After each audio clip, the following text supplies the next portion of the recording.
This is exactly where you want to be listening to us. It's BK and Ferrario on 101 ESPN.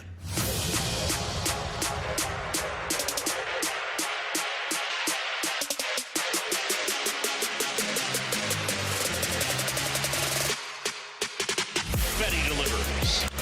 And Ian Happ drills one. That's to right. That's deep. And that's gone. First pitch of the game.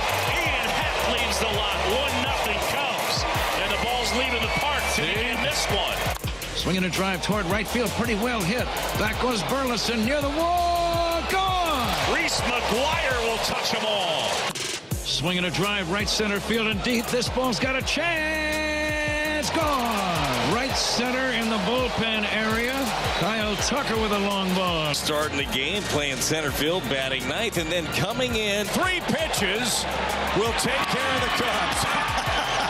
I'll be honest with you, I'm just glad it's over. I think a lot of people might be saying, I'm just glad it's over. That's one of those nights you'd love to forget. With Tanner Hendrickson and Bradford Bruns, I'm Alex Ferrario. No BK today. He is dealing with a little sick one at home, so he'll be back with us on Monday. Boys, not a good one last night at the ballpark for the Cardinals, and whether it was the offense not being able to solve Matthew Boyd, which we kind of anticipated, or it was the pitching for Eric Fedde, which just did not look very good. We'll talk about that coming up in just a bit. Let's start with the offense, T-Bone. Whether it was last night with the team getting 4 hits and 0 runs against the Cubs pitchers, and specifically with Matthew Boyd, who went out there 6 innings of work, 3 hits, and 3 strikeouts. The offense seemingly struggles against those left-handed pitchers. And then you see the offensive lineup today, which we're not going to play the lineup game for you, so we'll just run through this one. Let's just say we would have struggled had we. Yeah, let's just say we probably would have gotten a lot of these wrong. But obviously there's no Jordan Walker because of the injury. Same with Ivan Herrera. But they've got Thomas Ajacey playing second base. They've got Nolan Gorman at DH. They've got Donovan and Burleson in the corner outfield spots. And Garrett Hampson playing the center field position once again. Lars Nootbaar and Victor Scott have struggled against lefties so far this season. It's pretty obvious the Cardinals' deficiencies right now, and it's that right-handed bat when you deal with injuries. And even without injuries, Jordan Walker had been struggling prior to his injury. Ivan Herrera has been the best weapon for them. I think last night, losing 8-0 and not being able to solve Matthew Boyd for 6 innings, T-Bone, and sparking any magic, on top of the way that Ollie is constructing the lineup for this afternoon's game, it tells you where this team is weak, and it's that right-handed bat. Yeah, they need a right-handed bat, and I had kind of felt that way before we saw Boyd shove. And look, they're okay when it comes to going against lefties. They're about middle of the pack in Major League Baseball when you're looking at OPS against left-handed pitching this season. But you can just feel a difference when a guy like when Jordan Walker was healthy. When he's not producing, you feel left-handed heavy when you're going up against lefties. Now, to the credit of Alex Burleson, he's hitting left-handed pitching. Right. To the credit of Nolan Gorman, he looks pretty good against lefties. I find it interesting that Lars Nootbaar apparently is the guy that's out of the lineup now against left-handed pitching. He's not hitting for average, but he's still getting on base at a decent clip. And I think probably part of that thought process from Ollie Barmol is, hey, if he's not going to hit leadoff, how much do we really value the on-base percentage when it's in that 5-6 range? Yeah. So let's go ahead and let's put a Thomas Ajacey in the lineup and see if we can get him going against left-handed pitching. I think it also shows you when you've got Garrett Hampson, no shot against him. Great pitcher, by the way, from last night. When you talk about Garrett Hampson being claimed off of waivers, coming in and starting against lefties, Garrett Hampson's a nice piece. He's not going to be a guy that's going to make the lineup a little bit deeper. No. He's not at the same level of Victor Scott defensively, so they need a right-handed bat when it comes to the trade deadline if they are going to be buyers, if they are going to lengthen out this lineup a little bit better when it comes to facing left-handed pitching. And maybe Jason becomes that guy. It looks like they're going to give him some runway, which I kind of like to see here, that they are willing to put him in the lineup, even though it's at the expense of Lars Nootbaar, since it pushes Brendan Donovan out to left field. I kind of like them trying to give him a runway to see, okay, maybe can he become the answer that we're looking for? Because this isn't just about what the lineup looks like against left-handed starters. This is about, okay, who's going to be that guy that we want to come off the bench when we face a high-leverage left-handed reliever late in the ballgame when Victor Scott's the guy that you want to pinch hit for, or whoever that lefty might be. And that's Thomas Saggesi's role. I mean, it should be his role, I should say, because that's a guy that should be used off of the bench that we've seen in certain situations when really your options are Pozo, which sometimes it felt like they weren't willing to use that. You know, I would even shorten that sample size of what you're talking about, T-Bone, in terms of that right-handed bat. It's an outfielder. Like they're lacking, which is so crazy to say considering we always talk about how they have too many outfielders and not enough positions for them to play. But they've got a lot of left-handed option outfielders, and if you want to isolate it even smaller, it's a center fielder. Like your options are Victor Scott, Michael Ciani, use Lars Nootbaar in center, which my gut tells me they don't really want to do. Yeah. And then you got to go get Garrett Hampson off of waivers. Like, those are the options for you. So, and easier said than done because center fielders that can be weapons for you don't grow on trees. But for a team that we talk all the time about, they have way too many outfielders and not enough positions. They need to figure out who these guys are. Man, they've got a lot of left-handed bat options in terms of the outfielder, and they don't have anybody that's a center fielder for them. Clearly, Garrett Hampson is the perfect signing for the Cardinals insofar as, hey, once again, we have versatility galore. I'm just going to be honest about it, guys. I'm shocked that he is once again in the lineup today. I had no qualms with that yesterday in that scenario. Third game of the series. He had just been signed. Maybe you need another maintenance day of sorts for Scott II. I'm okay with sitting Nootbaar for one particular instance, but understanding here that Newt hasn't been especially splitty, so to speak, over the past couple of weeks. And I get what you're saying, Tanner, your point about really the power there, the on-base percentage, batting lower in the order. It doesn't prove as impactful in that way. But if you're not willing to give him, for lack of a better term here, the runway against a pair of left-handed starters on the heels of going yard in back-to-back games, what are we doing here? Yes, you have Burleson once again hitting third against the southpaw. Does Hampson truly need another start in this spot? Does Victor Scott II need to sit, for that matter, for a second consecutive afternoon as well? I don't understand it. I'm not pushing back against your point that clearly this team needs a certifiable right-handed bat. This guy was supposed to have been Jordan Walker. He can't be in there now for a multitude of reasons. But I'm really staggered here by the fact that in back-to-back games, whether you're talking about night games, segueing into day game or not, that this is the lineup once more, and you're not willing to start at least one of those two guys in the outfield. Don't get it. Part of me gets it. I mean, like you said, if you're not using Nootbaar in the leadoff spot, how much value does he have in terms of on-base percentage? You need Thomas Saggesi in the lineup because he's a right-handed bat going up against Imanaga later on this afternoon. And this kind of leads me to the other thing that Bradford and I were discussing in the office while you guys were recording Redbird Report. If they lose this afternoon, and we talked yesterday about that roller coaster, jumping off, jumping on. This might be me doing that.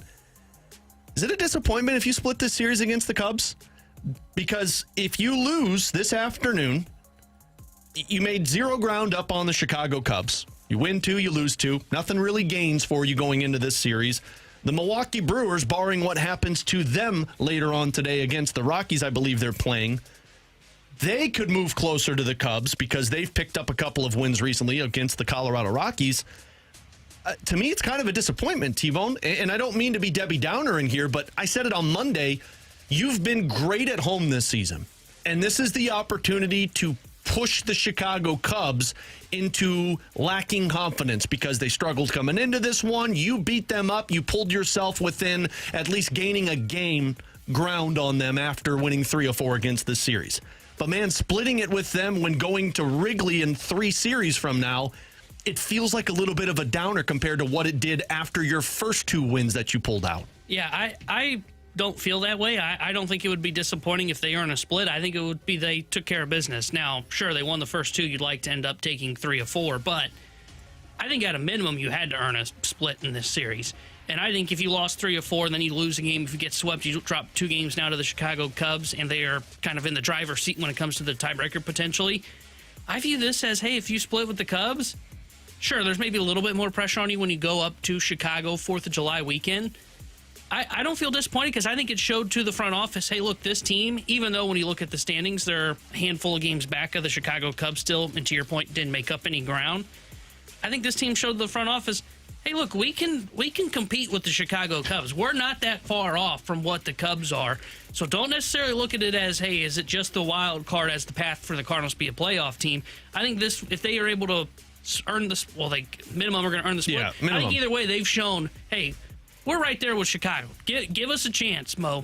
Front office, give us a chance. Let's make sure that you give us an opportunity because we believe we can still catch the Chicago Cubs. And this series so far has had so many different ebbs and flows just over the course of the first 3 games. Now, I'm not taking anything away from the rallies that you were able to stage, the way in which you were able to capture those 2 victories. I do think when looking at this game in a bit of a vacuum here, especially considering what happened last night at Busch Stadium, I don't think that you can afford in a way to get thumped again. If you were absolutely demolished this afternoon in much the same way that you saw last night, and it's easy to view that game and say, okay, it was a stumbling block. Clearly, you can write that one off, so to speak. I don't think that you can go out there today. Palante, let's just say in theory, doesn't have an effective start against Chicago. The Cubs basically club him. Maybe Shota goes out there in his first start since May the 4th coming off of the IL, and he shuts down this iffy, questionable lineup. I do think that you squander a fair amount of the goodwill if you're beaten soundly again. If it's nip and tuck, if you're in it until the very end, I don't think there is that much concern, but you have to see a more representative effort this afternoon. It definitely puts more pressure on that 4th of July series, though, doesn't it? Like I agree with. It puts much more pressure on you, barring the deadline and also where you're at in the standings, of having to win that series, which I guess is why I'd say a little disappointing, because I don't want to put pressure on a team that struggled on the road against when you've been one of the better teams on home field this season. But if you're going down the path that you're at, T-Bone, where it's not a disappointment, it gave you the answers that you're looking at, that's going to be the look for the team. It's finding a bat. I don't know if, like, obviously your hope is to upgrade on the pitching side as well to where Fedde's not the number 2 for you. Maybe Matthew Liberatore's that number 2 and Fedde's the number 3. Kind of wonder if the bat becomes a necessary search for the front office at the deadline because of matchups like yesterday with Boyd and Imanaga later on this afternoon. And all of this could be written off at 4 o'clock this afternoon as the offense goes out there and shoves against another left-handed pitcher. Sure. Either way, I still think they're going to need a right-handed bat, even if the offense goes off today, because I don't believe Jordan Walker's that guy. And look, hey, I'm glad to hear that Walker, it sounds like it's going to be the minimum of 10 days on the IL, that appendix didn't burst. Yeah. I've had appendicitis. I've had an appendectomy. It sucks, let me just tell you. So glad to hear that that's going to be hopefully just a minimum of 10 days and he can get back to work on stuff, because they need to get answers on Jordan Walker.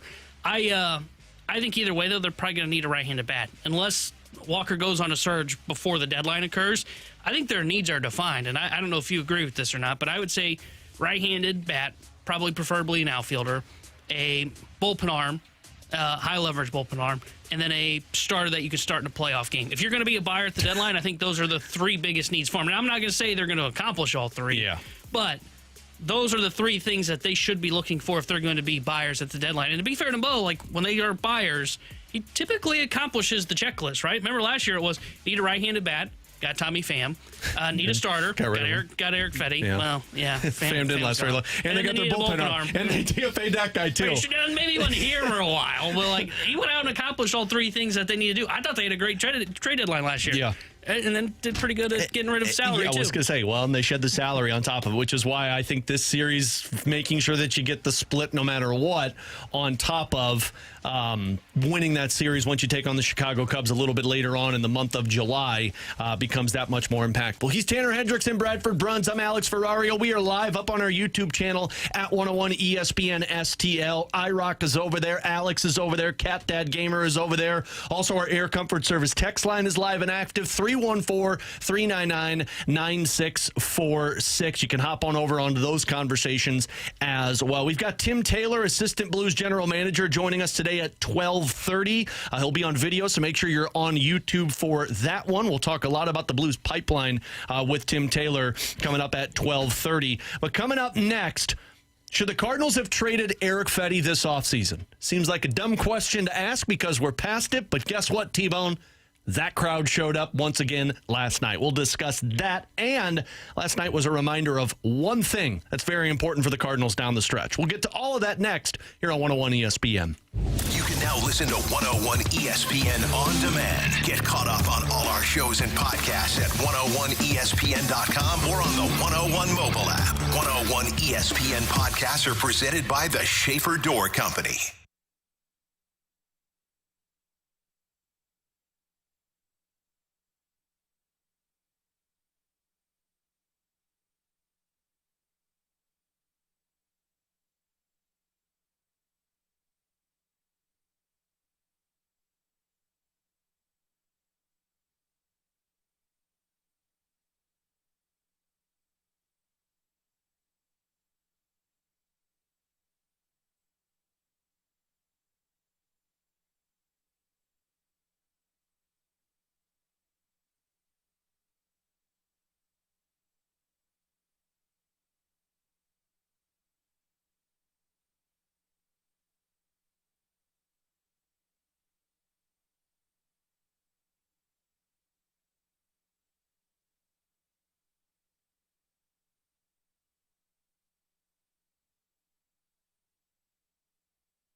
They are St. Louis. It's BK and Ferrario on 101 ESPN. Needless to say, not a great start for Eric Fedde last night. 3 2/3, 8 hits, 7 earned runs, 2 walks, gave up 3 home runs. That first one right off the bat in the first pitch, which that's when you knew the game was going to go to in the pooper. Yeah, when I saw that first pitch be hit out to right field, I went, oh, okay, so we're in for a I didn't even hear it. I didn't even see it. I heard it. I was cooking, and I heard the bat, and I heard chip, and I'm like, oh! So, didn't go well for Eric Fedde. But I didn't anticipate the people coming out of the woodwork of, they should have traded Eric Fedde in the offseason. You didn't? No, I didn't. No. I didn't expect that. Maybe I should have. Shame on me, Bradford. That's probably the right response from this one. Look, Eric Fedde has been fine this season. Eric Fedde has not been A number 2, frankly, Matthew Liberatore has taken over that spot. But he's been a guy that has provided you innings. Now, he didn't do that yesterday. He's been a guy that's provided competitive starts for you.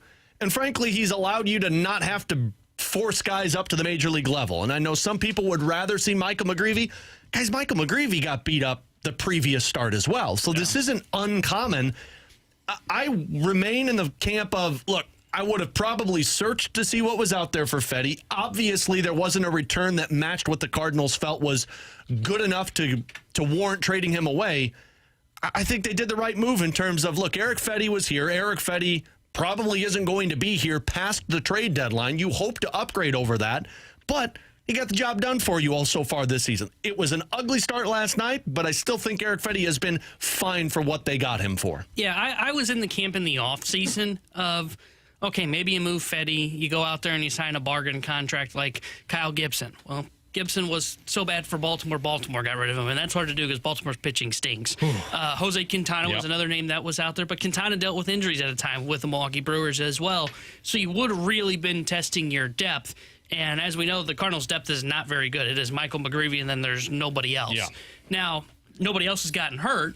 So, like, if you did have Quintana here in place of Eric Fedde, say you did trade him and you brought in a prospect, which I had to inform people, I don't think you were getting anything super significant for Eric Fedde on a one-year deal. But you make that move, Quintana gets hurt, now you've got McGreevy up here, you're one injury away from things going south, and you can't just operate on the idea of everybody's going to be healthy, because as we've talked about a lot here on this show, it's a miracle that the Cardinals have only had one starting pitcher go down with an injury, and it wasn't a guy that's really going to impact the Major League roster, and Zach Thompson. So, in hindsight, I actually don't mind what they did where they held on to Eric Fedde. Yesterday was a blip on the radar. And the other thing I saw some people saying, like, oh, well, this was expected for Eric Fedde. He's been doing a whole Houdini act all season long.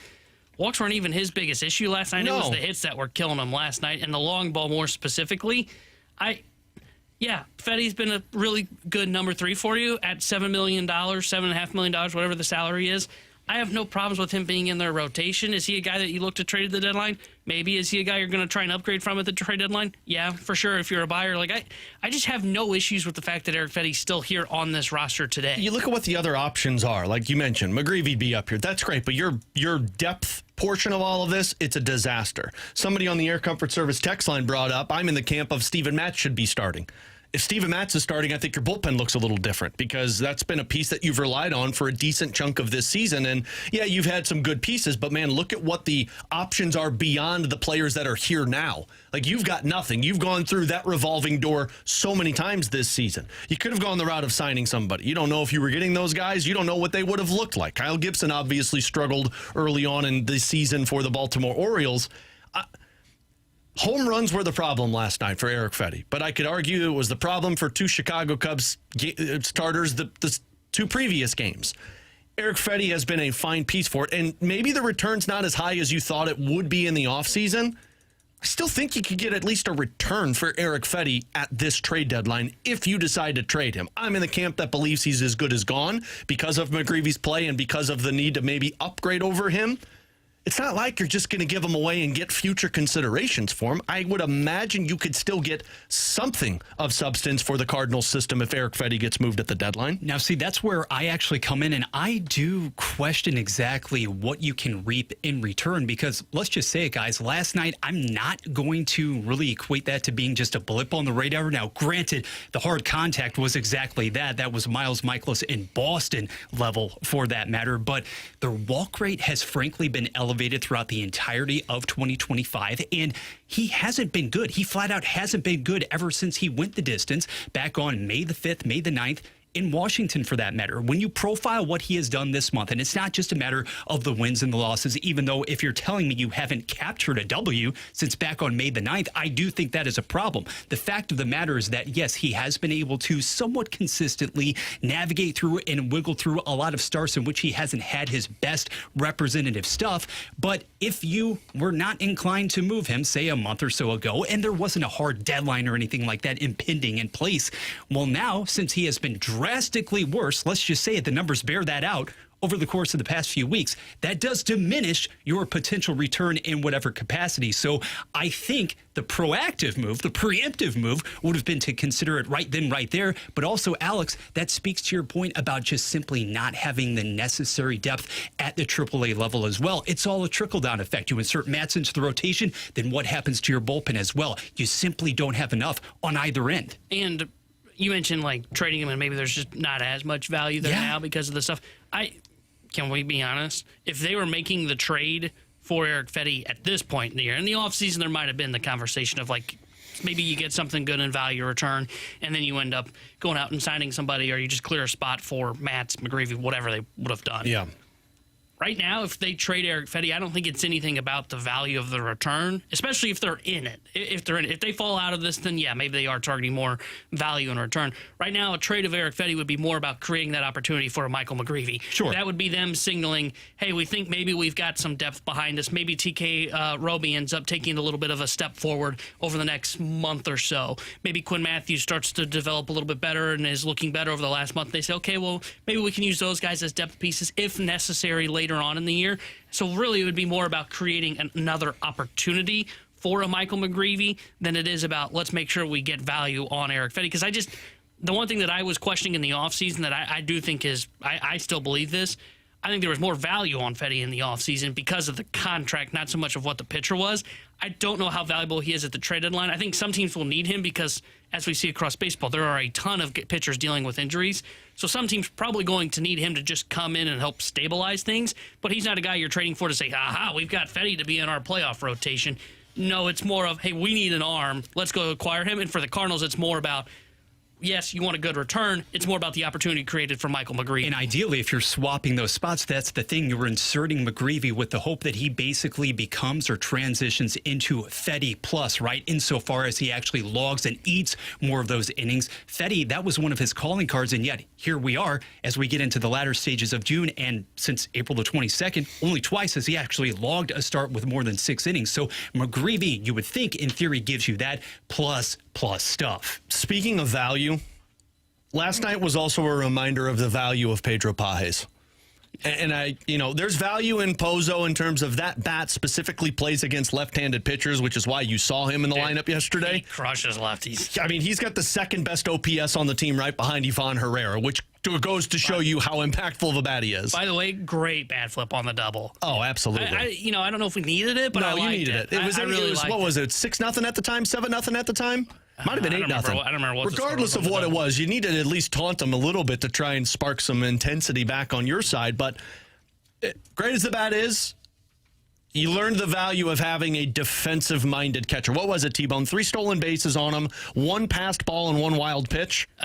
One error, wild pitch, and it was on a strikeout, so it extended an inning on, I believe it was Fedde at the time. But yeah, and 3 stolen bases, which, by the way, you could tell that I don't know if that was on Pozo or Fedde specifically, but you could tell that the Chicago Cubs had the wheels ready to go last night because they were stealing at ease last night in that game. Yeah, it looked like how teams used to treat John Lester when he was on the mound, where they were like, he can't pick anybody off, so basically as soon as he's got the ball, just run on him. Good times. That's what it felt like. But look, I know people don't like when we talk about Ivan Herrera might not be a catcher for this team, and Pedro Pages could be the core member of their team moving forward because he's defensive-minded.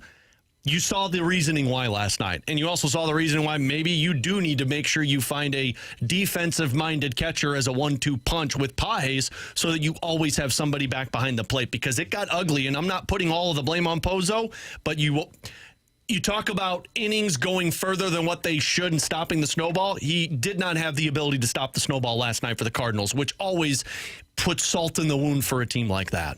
Yeah, and just for context, why we bring this up about the stolen base numbers, I just looked this up. Pages has caught 25% of base stealers against him this year.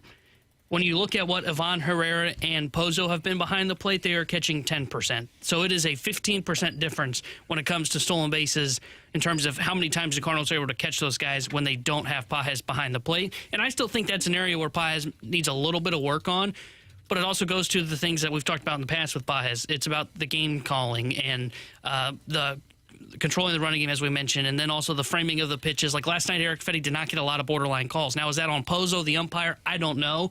That is a question better answered for the Cardinals. But I thought last night, man, watching that game, I could see why we hear the Cardinals say, hey, this is why we like having Pedro Paez. It's not about the bat. It's more about the defense. And I thought that was on full display last night. No coincidence. Paez back in the lineup today with Andre Palante on the mound on the opposite side. Tanner Hendrickson, Bradford Bruns. I'm Alex Ferrario. If you've got questions for us, we'll get the questions and answers coming up in 15 minutes. You can send them over via text. Air Comfort Service text line 314-399-9646. Also over on our YouTube channel, The Graveyard Chat at 101 ESPN STL. Our cameras brought to you by the Air Alliance team. Coming up next, Mikael Granlund.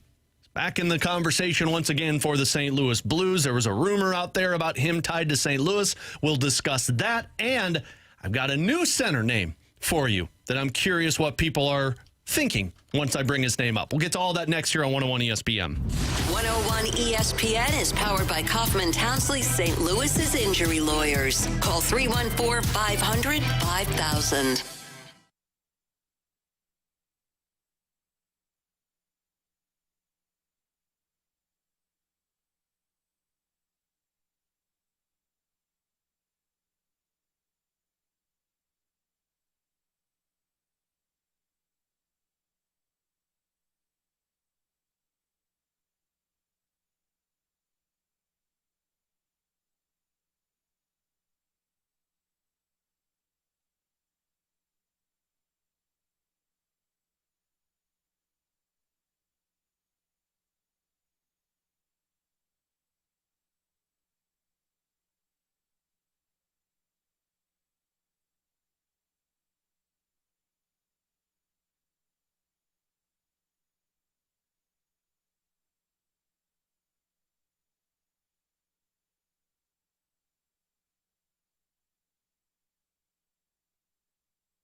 Start your day with the morning after on 101 ESPN. Get in the know first on everything St. Louis sports with Tim McKernan, Doug Vaughn, and Martin Kilcoy. Listen to TMA weekday mornings from 7 to 11 a.m. on 101 ESPN. The morning after is presented by Brown and Crouppen Law Firm. 101 ESPN Sports Center. Cards brought back down to earth. I'm Bradford Bruns. Your Sports Center update is driven by Johnny Londoff Chevrolet and Johnny Londoff Autoplex. Seeking a third straight dub over division rival Chicago, the Cardinals instead got trounced last night. 8-0 was that final at Busch Stadium. Kyle Tucker, Ian Happ, and Reese McGuire homered off St. Louis starter Eric Fedde. Today's series finale begins in under 2 hours. Lars Nootbaar, Victor Scott II once again sitting. Afternoon action abounds across MLB. 8-win Hunter Brown's Astros will host National League East leading Philadelphia. Tampa Bay visits Kansas City. City SC comes up short pitch-wise against Orlando 3-2. This Sports Center update was driven by Johnny Londoff Chevrolet plus Johnny Londoff Autoplex. See them at Londoff.com. Chevy, together we drive. Are you kidding me? Giving you the picture, the real big St. Louis sports picture. It's BK and Ferrario on 101 ESPN. Before we get to our Mikael Granlund conversation, we got an update on Lars Nootbaar from our Cardinals insider, Katie Wu, who joins us weekly here on BK and Ferrario every Monday. This is from Katie on Twitter. Lars Nootbaar is not in the lineup for the second straight day. It's not because of back-to-back lefty starters. Nootbaar had a shot to alleviate some inner discomfort. He's down 48 hours, but will be available in Cleveland. So now it makes a lot more sense as to why Lars Nootbaar is not in the lineup. Not because of going up against lefties, where he's been fine. It's more so because of a discomfort with them, which is this the time of the year where you got guys that are dealing with things that you try and push through. That's why Garrett Hampson's playing left or center field for you today. Yeah, and that makes more sense because I had mentioned like maybe they don't want his on base down there because he's hitting for less average. There are some splits against lefties. But as I said that, I thought to myself, well, okay, well, he gets on base against righties, and they're willing to hit him 6 or 7. So that didn't make much sense.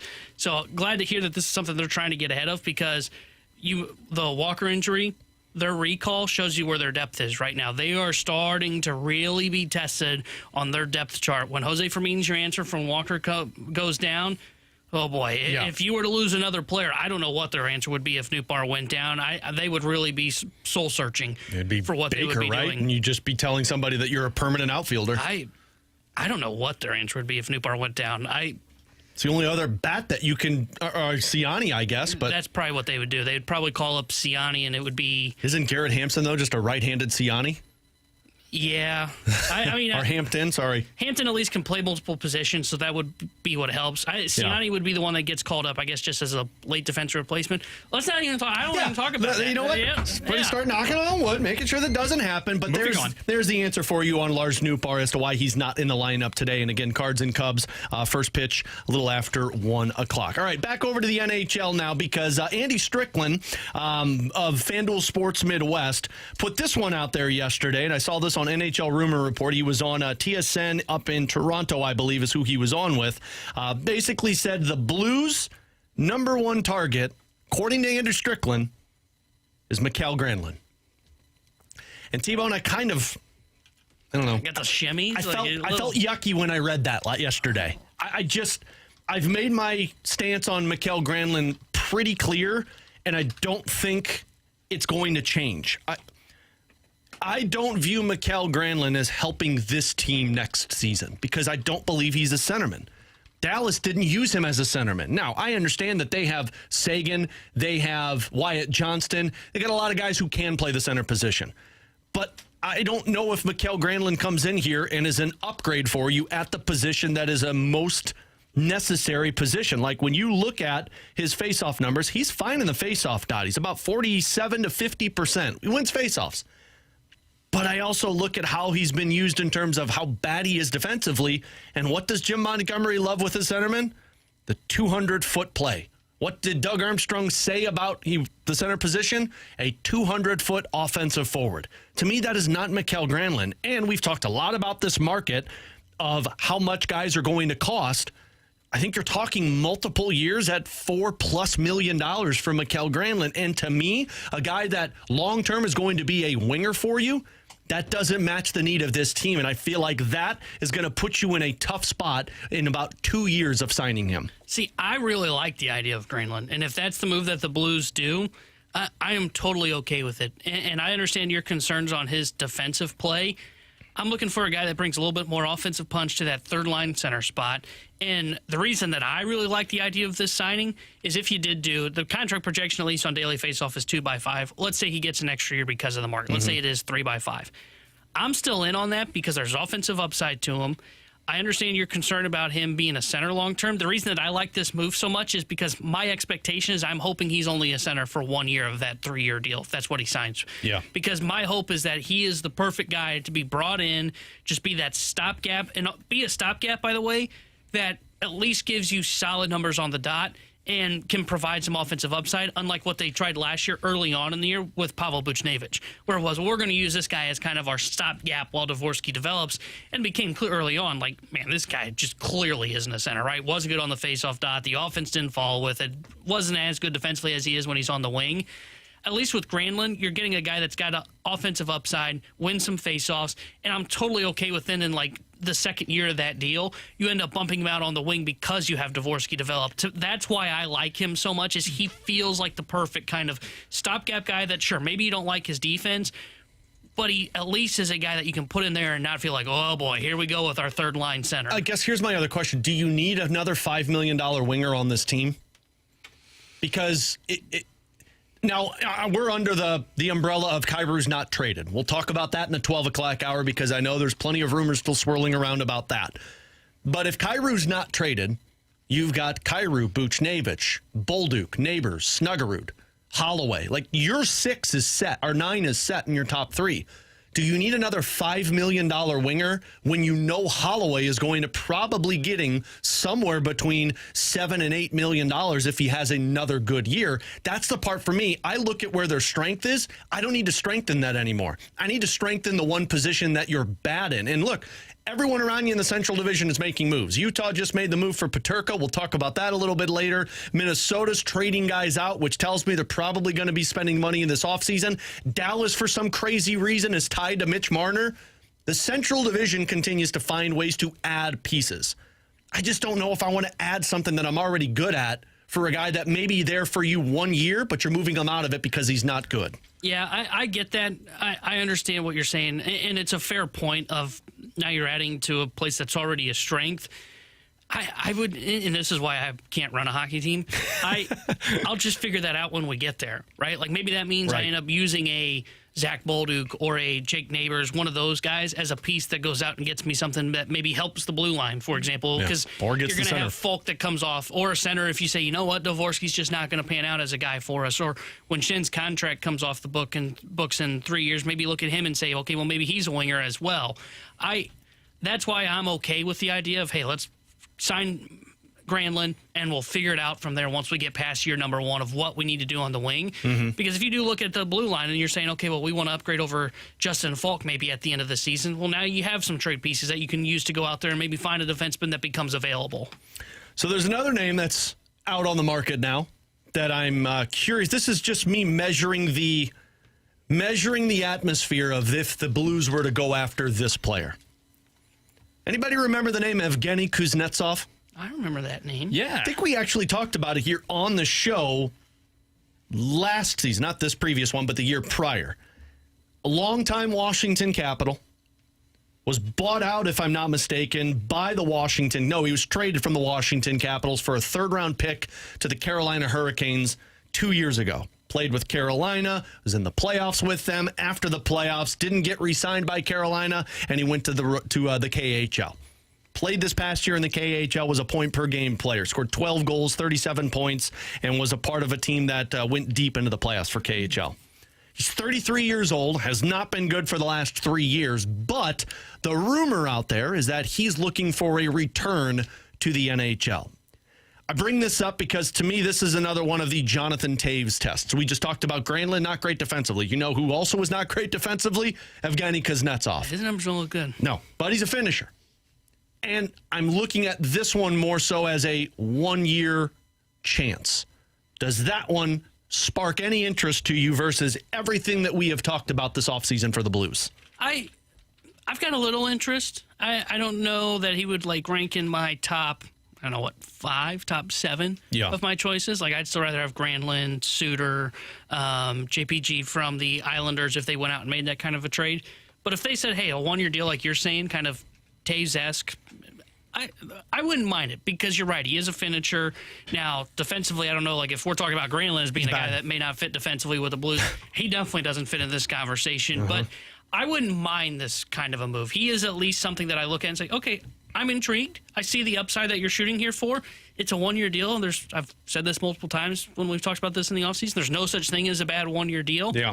I wouldn't mind if they went out and explored this. I think the name possesses still quite a bit of cachet, right? It has that pizzazz, it has that pop. But I am curious, Alex, and we are readily understanding here of just how difficult it was defensively for him a couple of years ago. I mean, you go minus 27. I don't care how bad the team is overall. That's flat out awful. How close is he still? That was bad puck luck. In your, I mean, Cam Fowler was minus 36 the year prior to the Blues acquiring him. Maybe a little more than that, but 17-18.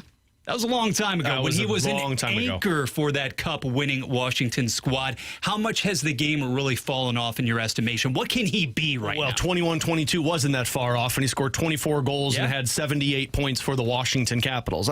I think I'm no on this, unless the deal makes sense.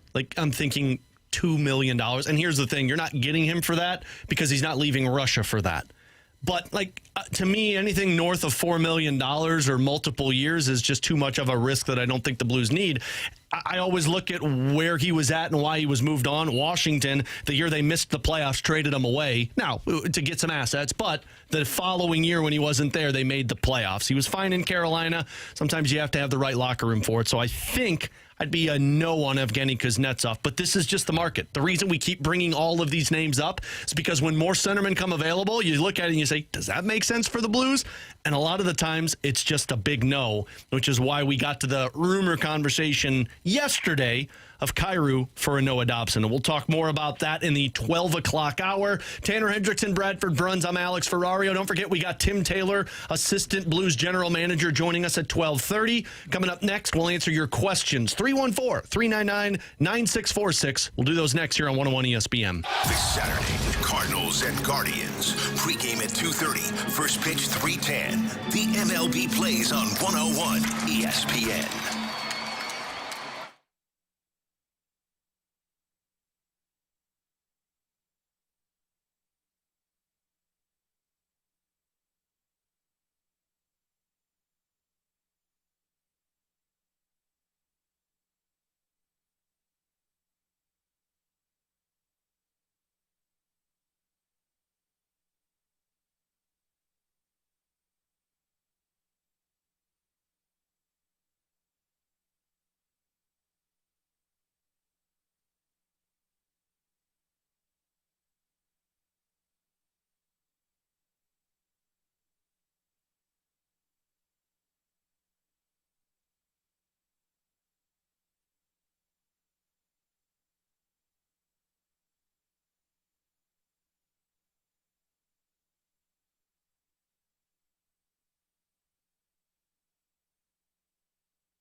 right back to more of it. It's BK and Ferrario on 101 ESPN. You've got questions, we may have the answers. Maybe. It's BK and Ferrario's questions and answers on 101 ESPN. 314-399-9646 is our Air Comfort Service text line. Our YouTube channel at 101 ESPN STL, along with Tanner Hendrickson and Bradford Bruns. I'm Alex Ferrario for BK and Ferrario here on 101 ESPN. We will get to these questions now for us. Let's start with the 636. Guys, would you be willing to package Jordan Kyrou in the 19th overall pick for Dobson and JGP from the New York Islanders? We'll talk more about this in the 12 o'clock hour. I think my tone on Noah Dobson's starting to change. Yesterday, I'm like, you know what? He's a top 4 defenseman, maybe a top pair defenseman. If you can acquire a guy in the age range that you're hoping for, maybe it works. But Grant's got connections with the Islanders, and he's been texting with people, and like, it doesn't sound like he's who we talked about yesterday. It sounds like it's more of a, hey, there's upside, but he's not that guy now. You're rolling the dice. JGP, to me, that's not enough for a Jordan Kyrou in the 19th overall pick. If Dobson's the guy you hope, maybe, but I still think you're weaker in that front. So, no, I would say I'm out on that trade proposal. I think I'm out as well, but I'm always a guy that leans more offense than defense, and that's why I am more in on Granlund than you are. Yeah. And I don't know how you replace Jordan Kyrou. And I understand it would be more about in the aggregate than it would be with one guy. Because then, as we talked about yesterday, you're probably going to go out and find somebody maybe on the market to replace his spot on your second line wing. I just don't know if I want to trade Kyrou. The first round pick, I'm cool with trading, right? I'm okay to have that thing shopped around. But I just don't think I want to move on from Kyrou for Dobson, a defenseman that, as we've talked more and more about, to your point, more questions about, is he the guy that you really want to trade Kyrou for? I'm just cool with Kyrou being here, and maybe I'm the one that is the least likely to do that. I don't see that you're going to end up winning that trade. I think you look back on that trade and say, boy, we lost. Boy, wouldn't it be nice if we had a 35 goal scorer here on this team? I always ask myself this question: why is the team trying to trade that player? Now, sometimes teams are stupid, like Buffalo. Well, I was going to say, it's a dumb trade. If I ever heard Buffalo's looking to trade somebody, I would go, okay, let's call. Yeah, you make the deal, but if he's a top pair defenseman, why are the Islanders not wanting to pay him? It's kind of the questions I always ask myself. From the 314, if Jordan Walker continues to get limited playing time for the rest of the season, what do you think the Cardinals' plan for him is beyond 2026?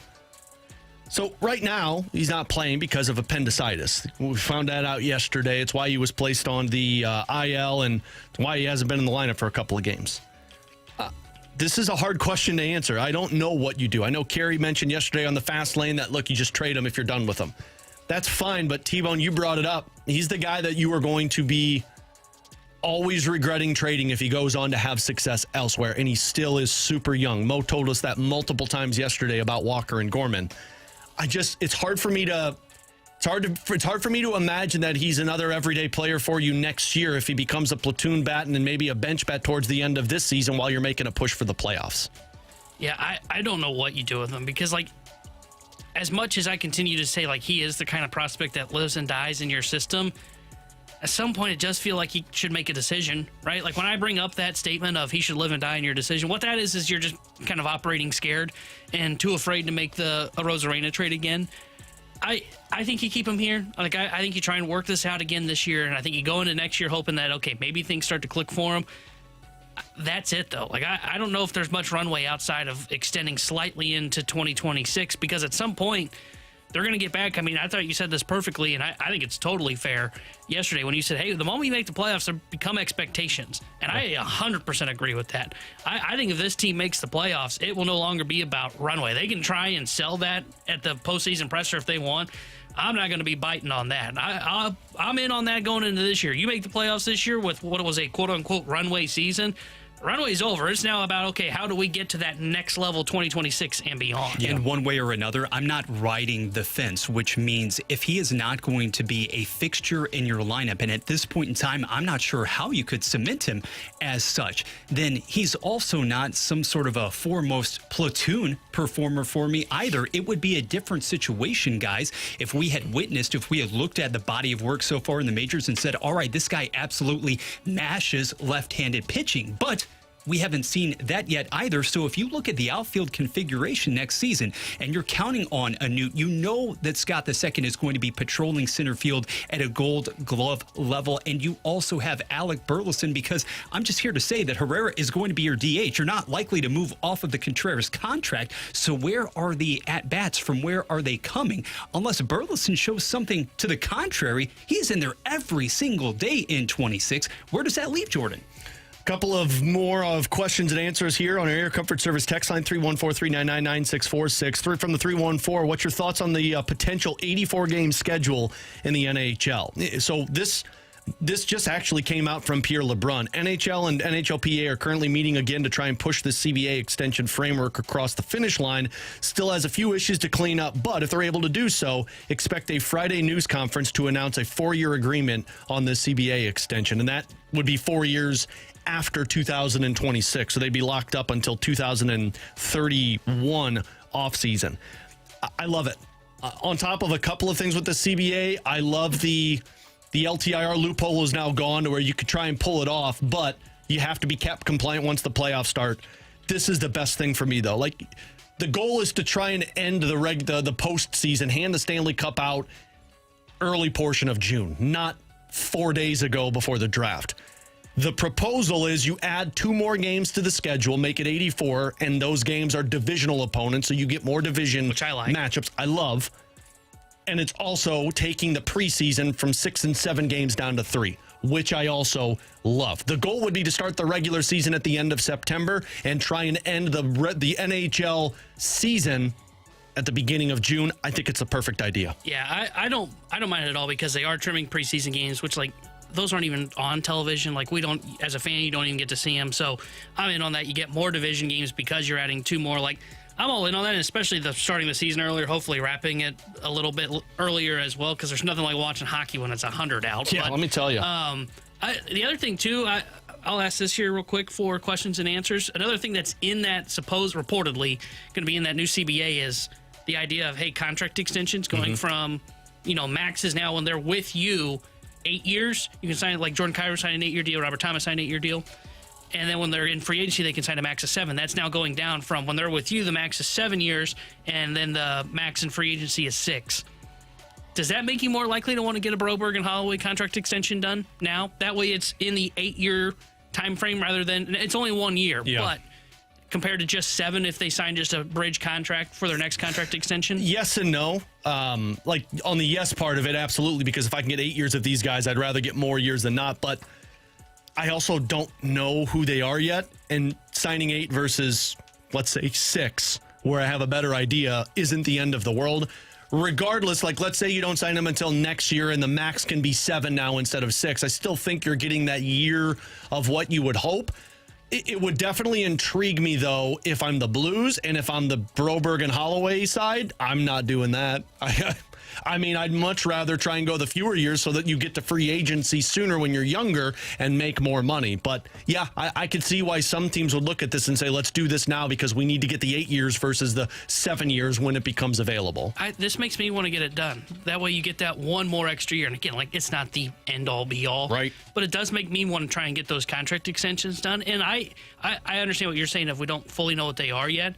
I feel like I've got a decent idea to where I'm comfortable enough to hand out those contract extensions, give them 8-year deals. And, like, I don't think Broberg, I think, is going to age better, or that contract will age better as he gets older and matures a little bit more as a defenseman.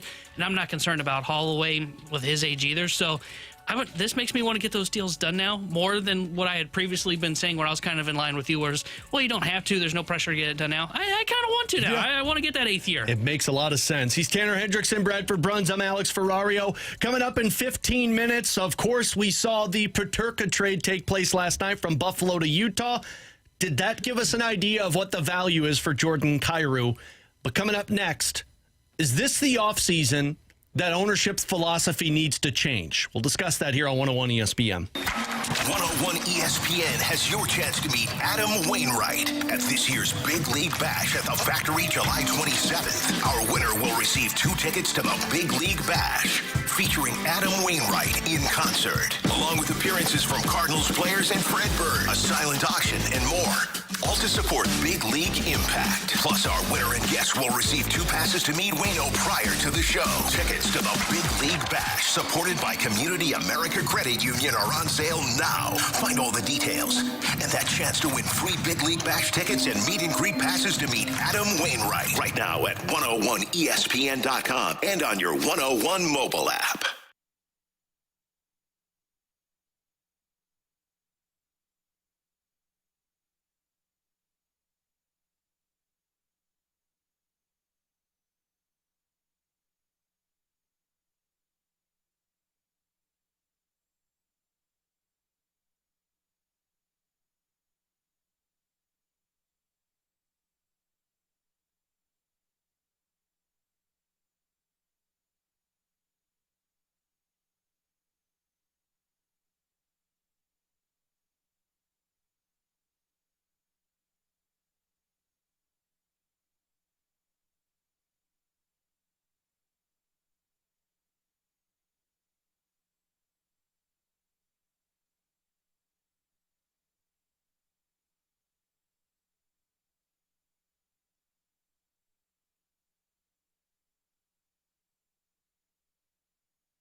You can now watch 101 ESPN live on our Air Alliance Team Studio Cams. Catch every show live on our YouTube channel or at 101ESPN.com. 101 ESPN Studio Cams. Presented by the Air Alliance Team Heating and Cooling. Getting the job done quickly, correctly, 100% of the time. WXOS HD1 East St. Louis 101 ESPN is driven by Brown and Crouppen Law Firm. This is exactly where you want to be listening to us. It's BK and Ferrario on 101 ESPN.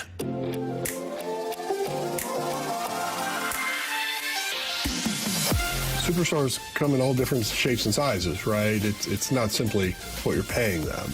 It's really about what kind of contribution you're getting.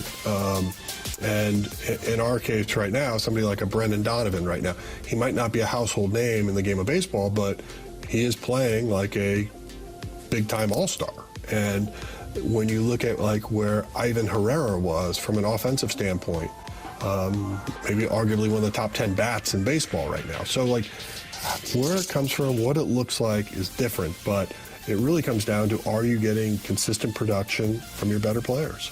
So that was John Mozeliak, president of baseball operations for the Cardinals, who was with us yesterday on BK and Ferrario. If you missed any of our conversation with him, make sure you check it out on our podcast page, 101ESPN.com, which is presented by Schaefer Door Company, or do it over on the YouTube channel at 101ESPN STL, and you could see, because John Mozeliak was on with us via video to talk about the state of the team and moving forward. And T-Bone, him talking about the superstar and how they come in all shapes and sizes, it's part of the discussion I feel like people are going to be mentioning after this season. And I started to think about this last night because, of course, the Cardinals trying to push for a playoff spot. If they get there, that's where it becomes the expectation of, hey, cool, you made the playoffs in the runway season. Now you should be a playoff team.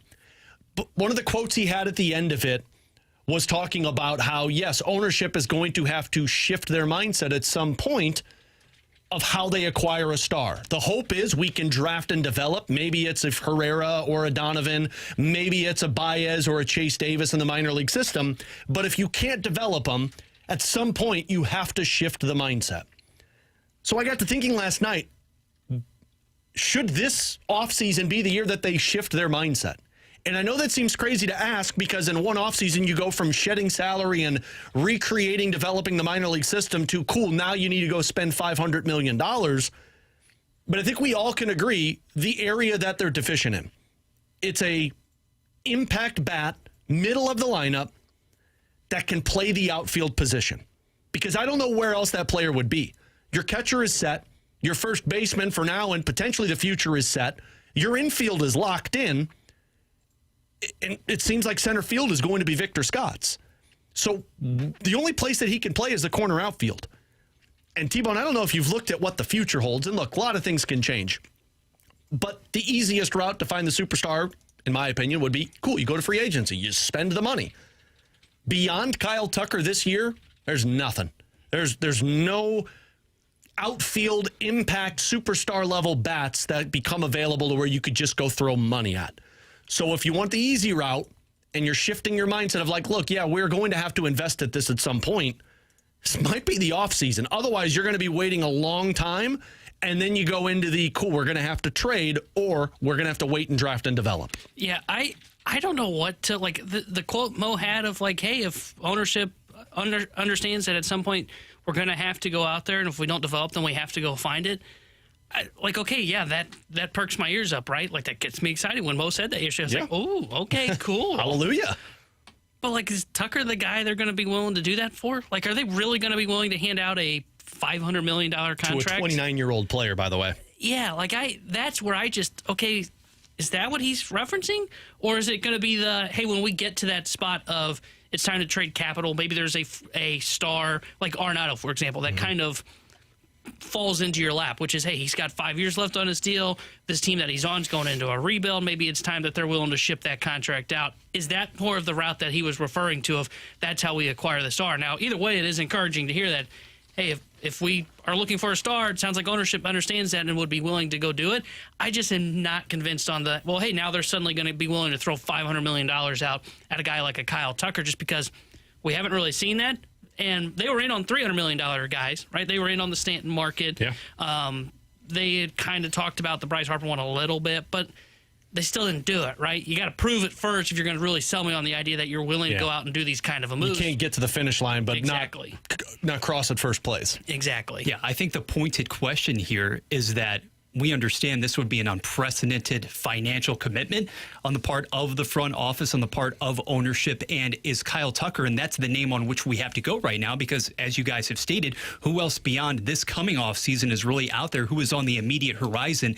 Is he the type of player, and Tanner, I listened a couple of days ago when you were documenting a lot of the statistics and the numbers and how his game on paper, in theory, would age extremely well, but is he the type of guy, is he the cornerstone type of performer and a pillar around which not only you build, but basically you're willing to retool or revise your organizational philosophy? Because that would be, number one, as we said, an unprecedented commitment. And do you do it for that guy? Well, and I guess that kind of ties into the next question. If you're not going that route, then we're talking trade. And it just doesn't seem like the Cardinals are willing to swallow that trade assets that we have put a lot of time and investment into to go out there and get that young superstar, because those typically cost you a lot of money as well. And you're identifying them before they become superstars. Then it goes back to the drafting and developing. And it's just the hard part to fathom. Now, maybe you can get it with this 5th overall pick, like Mo mentioned with us. And it's why kind of the Helsley conversation is interesting, because could you go out there and potentially get another one of those guys if you decide to trade them and build that pipeline up? But when you look at the current roster, T-Bone, to me, there's only a couple of guys that fall into they could become that superstar player, but it's just not the 30 home run, 100 RBI types of guys. Like, I think Mason Wynn can be that. We talked about the comp with Jeremy Pena, who obviously is a star for the Houston Astros. Different kind of star. We've talked about Ivan Herrera, who's back, but right now we've seen 2 different injuries with him, and you really just don't know how it plays, and I don't know if he's a 30 home run hitter.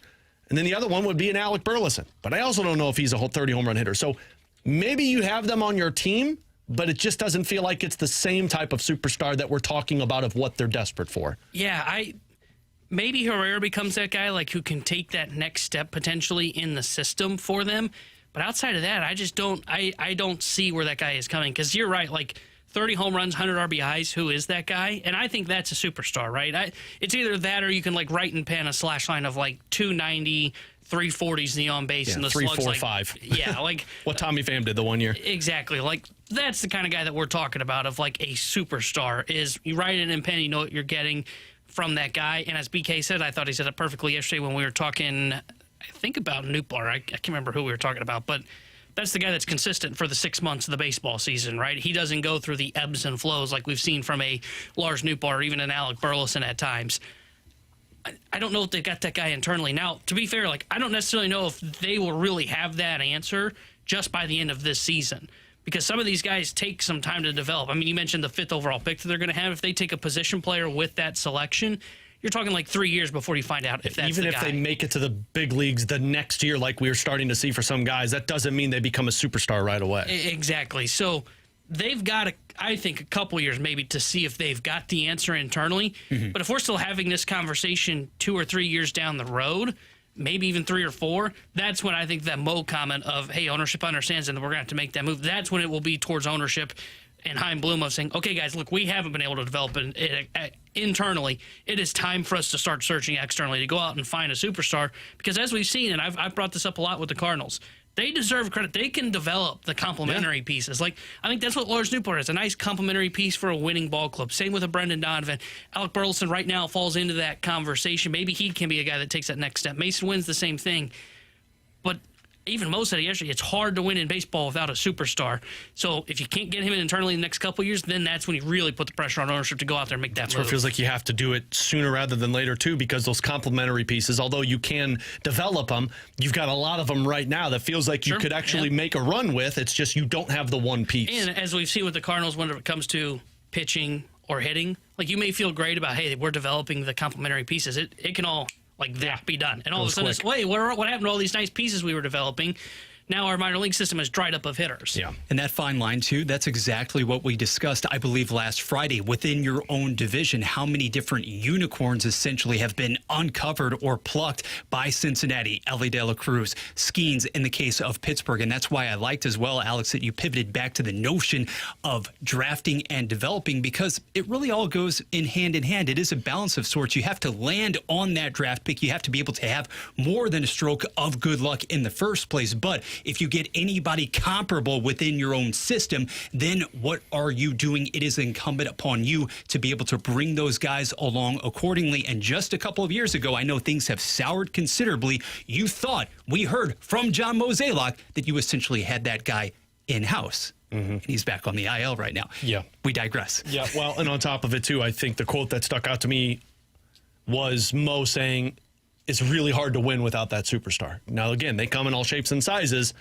but even if you think Brendan Donovan is, or Herrera, or Alec Burleson, it's still very hard to win unless you have that consistent guy that is labeled the star. Tanner Hendrickson, Bradford Bruns, I'm Alex Ferrario. Coming up at 15, we'll talk it over with Assistant General Manager for the Blues, Tim Taylor, the eve of the NHL draft and the craziness of the offseason. But coming up next, we saw a move take place yesterday that the Blues were tied to.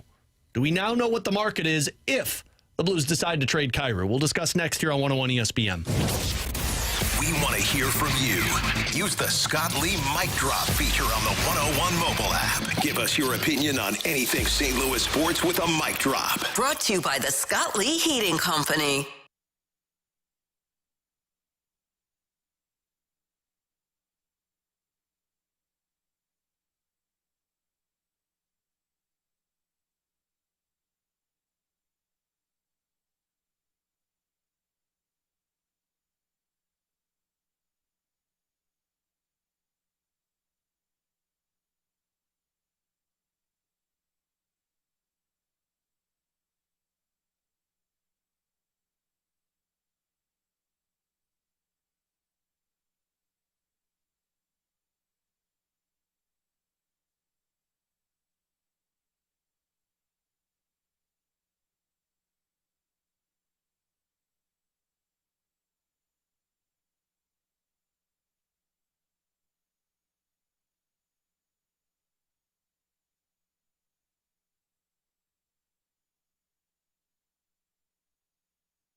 They are St. Louis. It's BK and Ferrario on 101 ESPN.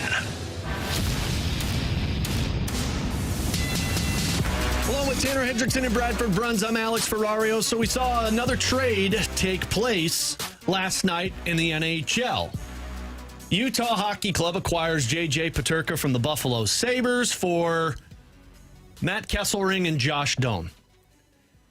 And the first thing I thought of when I saw that was, cool, Buffalo just got screwed over again. I mean, didn't get much in return for a guy that's supposed to be a highly touted player that was available, that was threatening offer sheets. But I then start to think, because I think Dom was the one that put it out there, right, T-Bone, that the comp for Peterka was a Jordan Kyrou. Yeah, his advanced numbers, they come up with like a percentile of like 23% chance he becomes this player. And Kyrou was the number one comp for Peterka with a bunch of other guys, but he was number one. So then T-Bone and I were texting that kind of gave you an idea of what the market is for a Jordan Kyrou. And then Frank Saravalli added more gasoline to that fire today on the Daily Face-Off Rundown podcast, where he said that, according to Saravalli, the offer for Peterka from the Blues was Kyrou. Again, it's a rumor. It's Saravalli. That's the reporting that we had on it. I find it hard to believe the Blues were willing to trade a proven 30-goal scorer for a guy who has done it once. Maybe there was more to that. But regardless, it didn't happen. Peterka's gone. But I think it did give you an idea, T-Bone, that if the Blues are shopping Kyrou, which is a big capital I, capital F, I still don't believe it. The return was what a lot of NHL teams view as a top four defenseman who's young, and Matt Kesselring, who's locked up, and a young middle six forward in Josh Doan. That's what the return was for a guy that has scored, what did he get, 27 goals last year for the Buffalo Sabres? And he got a contract extension that was 4 years at $7.7 million. That's what the ask was for a guy who was an unproven player in the NHL level. If you want to trade Kyrou, you could get a massive haul back. It's just a matter of who's giving up what for Kyrou. Yeah, when I saw this trade last night, I was like, boy, the talk of like, would you trade Kyrou for Dobson? I'm like, man, that does fit like what you would want in return, right? Because you're right. You look at Peterka and you get a guy that is not as proven as Jordan Kyrou. He is younger, and he's getting a 5-year deal at a little bit less money than what Kyrou signed his contract extension for. And, man, I couldn't help but look at that and go, boy, if that's what a team like Utah is willing to give up for kind of an unproven commodity, a guy that you just don't know what it is. And, like, let's be honest, it's hard to evaluate guys when they're in Buffalo because... Very true. They go on to win Stanley Cups elsewhere. But, like, when you watch them in Buffalo, everybody looks like they're bad. So, I couldn't help it when I saw, like, the Blues could really get a haul if they wanted to move Jordan Kyrou. I don't know how much I'm believing in these trade rumors. Like, the Peterka thing that Saravalli's reporting, if they were offering Kyrou for... It just doesn't make any sense. I'm with you. I don't fully get it. Like, sure, you get younger and maybe more control at less dollars, but you're getting an unproven commodity, right? Yeah. I would rather have the guy that scored 30 goals rather than the guy that had 68 points and 27 goals last year and was a good player, but how does that translate when he comes here to St. Louis? Tyler on our YouTube chat makes a really good point. If Peterka was a centerman, that would have been worth the trade.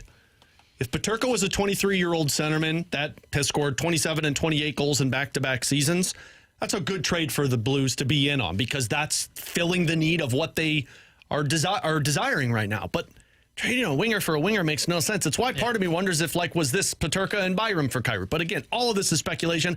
I don't even know if the Blues are in on this because Kyrou's just a piece I don't know if you're willing to trade. It brings you back to the rumor yesterday of Noah Dobson being the option if the Blues trade Jordan Kyrou. And T-Bone, as time has gone on and I've gotten more information, I think I'm out on Dobson. I just don't know if it makes sense, if it makes you better. I see Grant fist pumping in the background. And really, this is Grant's fault that I'm starting to do this. Yeah. Like, Grant worked for the New York Islanders organization, so he's got some ties over there. And I just want to read some of these quotes. He's a high-end second-pair guy who is going to get first-pair money. My issue with Dobson is he's quarterbacked one of the worst power plays in the NHL for the last few seasons. Extremely soft defensively and some nights doesn't show up.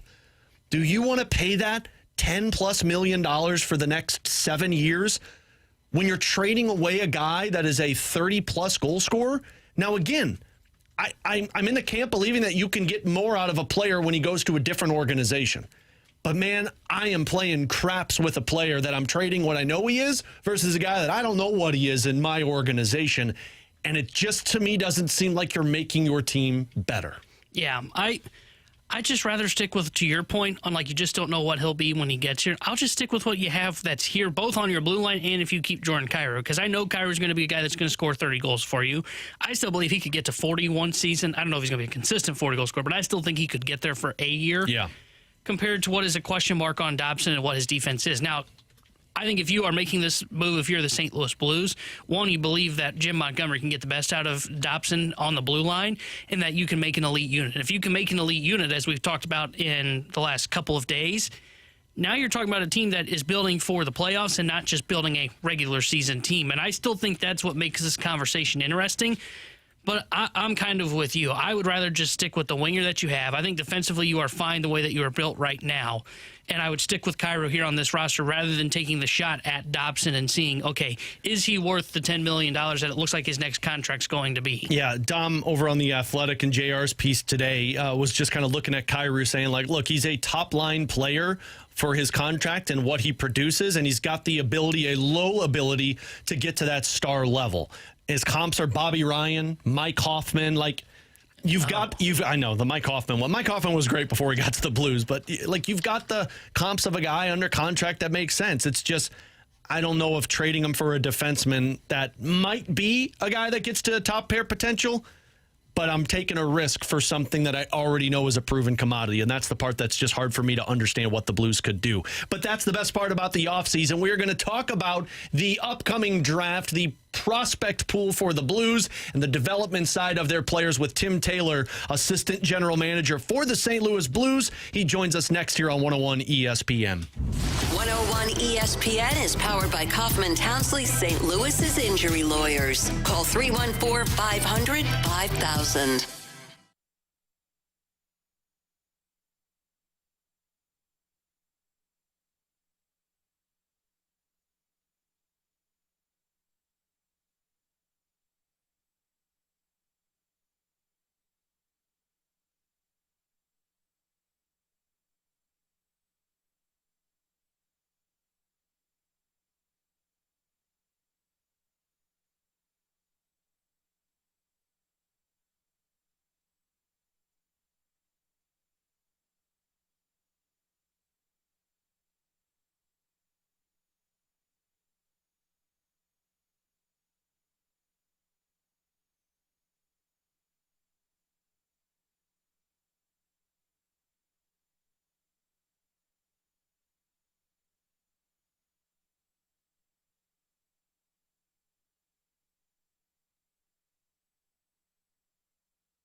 Text us anytime at 314-399-9646 on the Air Comfort Service Heating, Cooling, and Insulation text line on 101 ESPN. 101 ESPN Sports Center. Series finale unfolds shortly. I'm Bradford Bruns with your Sports Center update, powered by Saliga Heating and Cooling. In exactly 45 minutes, St. Louis and Chicago will do battle at Busch Stadium. The division-leading Cubs prevailed last night 8-zip behind 6 no-hit innings from Matthew Boyd. Ollie Marmol obviously targeting more offense here. However, he's once again missing Lars Nootbaar. Per Katie Wu, number 21 has received a shot for intercostal discomfort. MLS, City SC falls 4-2 to Orlando. This Sports Center update was presented by Saliga Heating and Cooling, a Daikin heating and air conditioning dealer. Giving you the picture, the real big St. Louis sports picture. It's BK and Ferrario on 101 ESPN.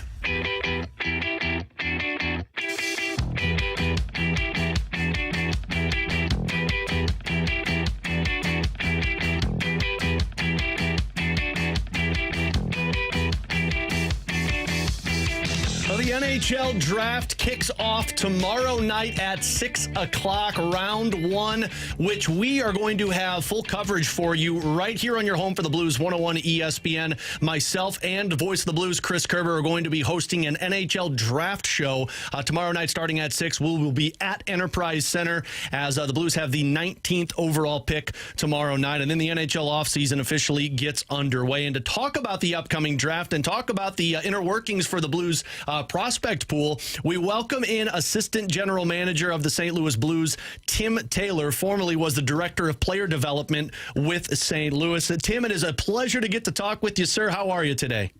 I'm doing great, guys. How are you guys? We're doing fantastic. You know, I am curious, for somebody that's worked with player development for the longest time in this Blues organization, what's the anticipation, the excitement once you get closer to the NHL draft's first night? Well, it is exciting. Again, we have one of the best development crews on staff in the National Hockey League with Glenn Wesley, played over 1,500 games as a defenseman, won a Stanley Cup. Obviously, Chris Thorburn, Blues fans know all about him, winning Stanley Cup in 2019. Matt D'Agostini played with the Blues as well, and our strength conditioning coach and our skating coach. So we've got a real good development program for these young kids, and exciting to get them within our Blues organization. So again, to meeting these young kids that want to get drafted and seeing their development and their growth is great. And obviously the biggest thing for us is seeing them play their first game as a Blue. Tim, I am curious, with this decentralized draft this time, and I know they did it back during COVID, but does that change things at all in terms of the approach for you and the front office staff, just of how this draft goes about compared to when you're in person? Well, to be quite honestly, it's less traveling for us. You know, we come from our hometowns and we travel to the city where the draft is going to be at, and we're usually there on a Monday, Tuesday before.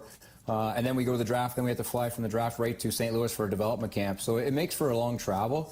Again, I don't think this is ideal for the kids. This is the NHL has decided to do this year, and we'll see what happens after. But it's good for our staff. We get to come to St. Louis as a staff, and some of the amateur scouts don't get here as much. So it's nice to see their work that they've done to come fruition and see the city they're building for. We're talking with Tim Taylor, Assistant General Manager for the St. Louis Blues, here on BK and Ferrario on the Callier and Thompson hotline.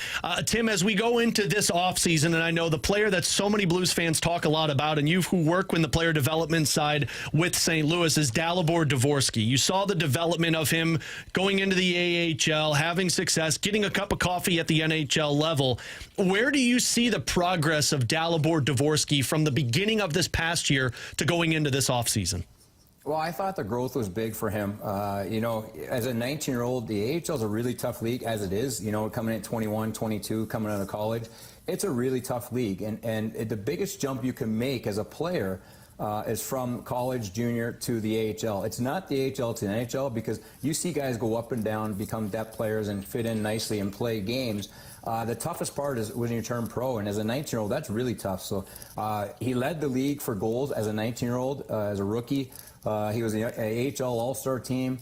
His defensive game had matured and developed. Obviously, you got to see what it's all like at pro. So, yeah, I was really excited to see where his season went and the growth as a player. It was a long season for him. Obviously, he came in at expectations as a young player to make the team. getting sent down to the AHL, and then we allowed him to go to the World Junior, which is another travel thing for him. We went to Ottawa, and it disrupts the season. But it was a great overall season. We got playoff games down in the AHL for him. So to see the growth and maturity of a young player, especially at 19, was huge for us and for his game and for the future for the Blues. And Tim, when you guys talk about his development this year, do you guys see him potentially having an impact on the NHL roster coming into this season, or do you think this is going to be another year where you look at it as just development for him?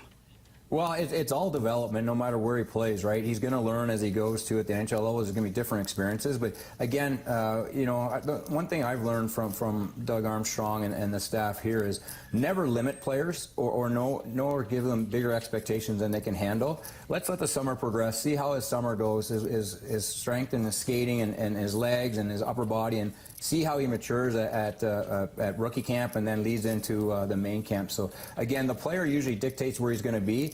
We obviously have high hopes for him, draft him 10th overall. We see him as an important part of the Blues, so we're excited about his future. Again, if it's not ready this year, it won't push it, but if he's ready, he'll be there.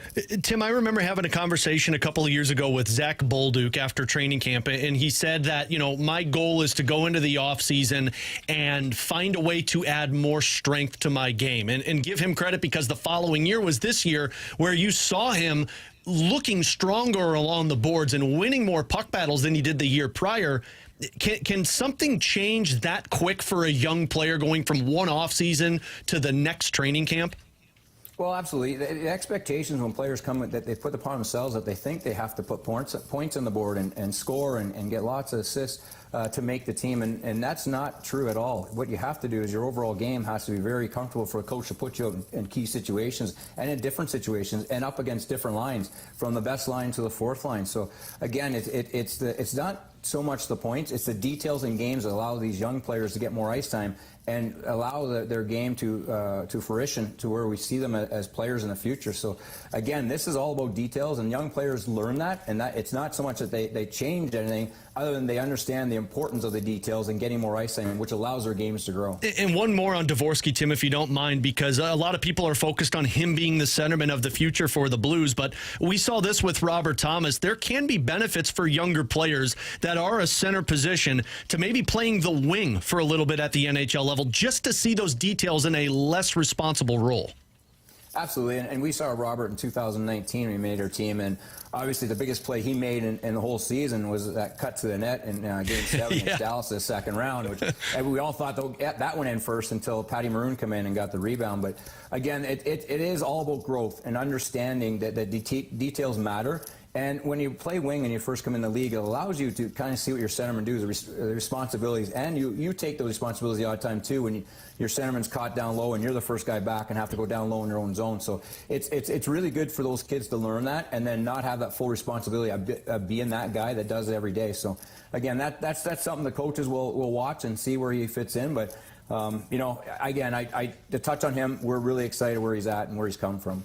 Tim, how do you guys feel about your depth at center position? I mean, we've been asking you about Dvorsky, but you guys have got some other interesting names in the pipeline as well. How do you guys feel about the depth you guys have been able to accumulate over the last couple of years?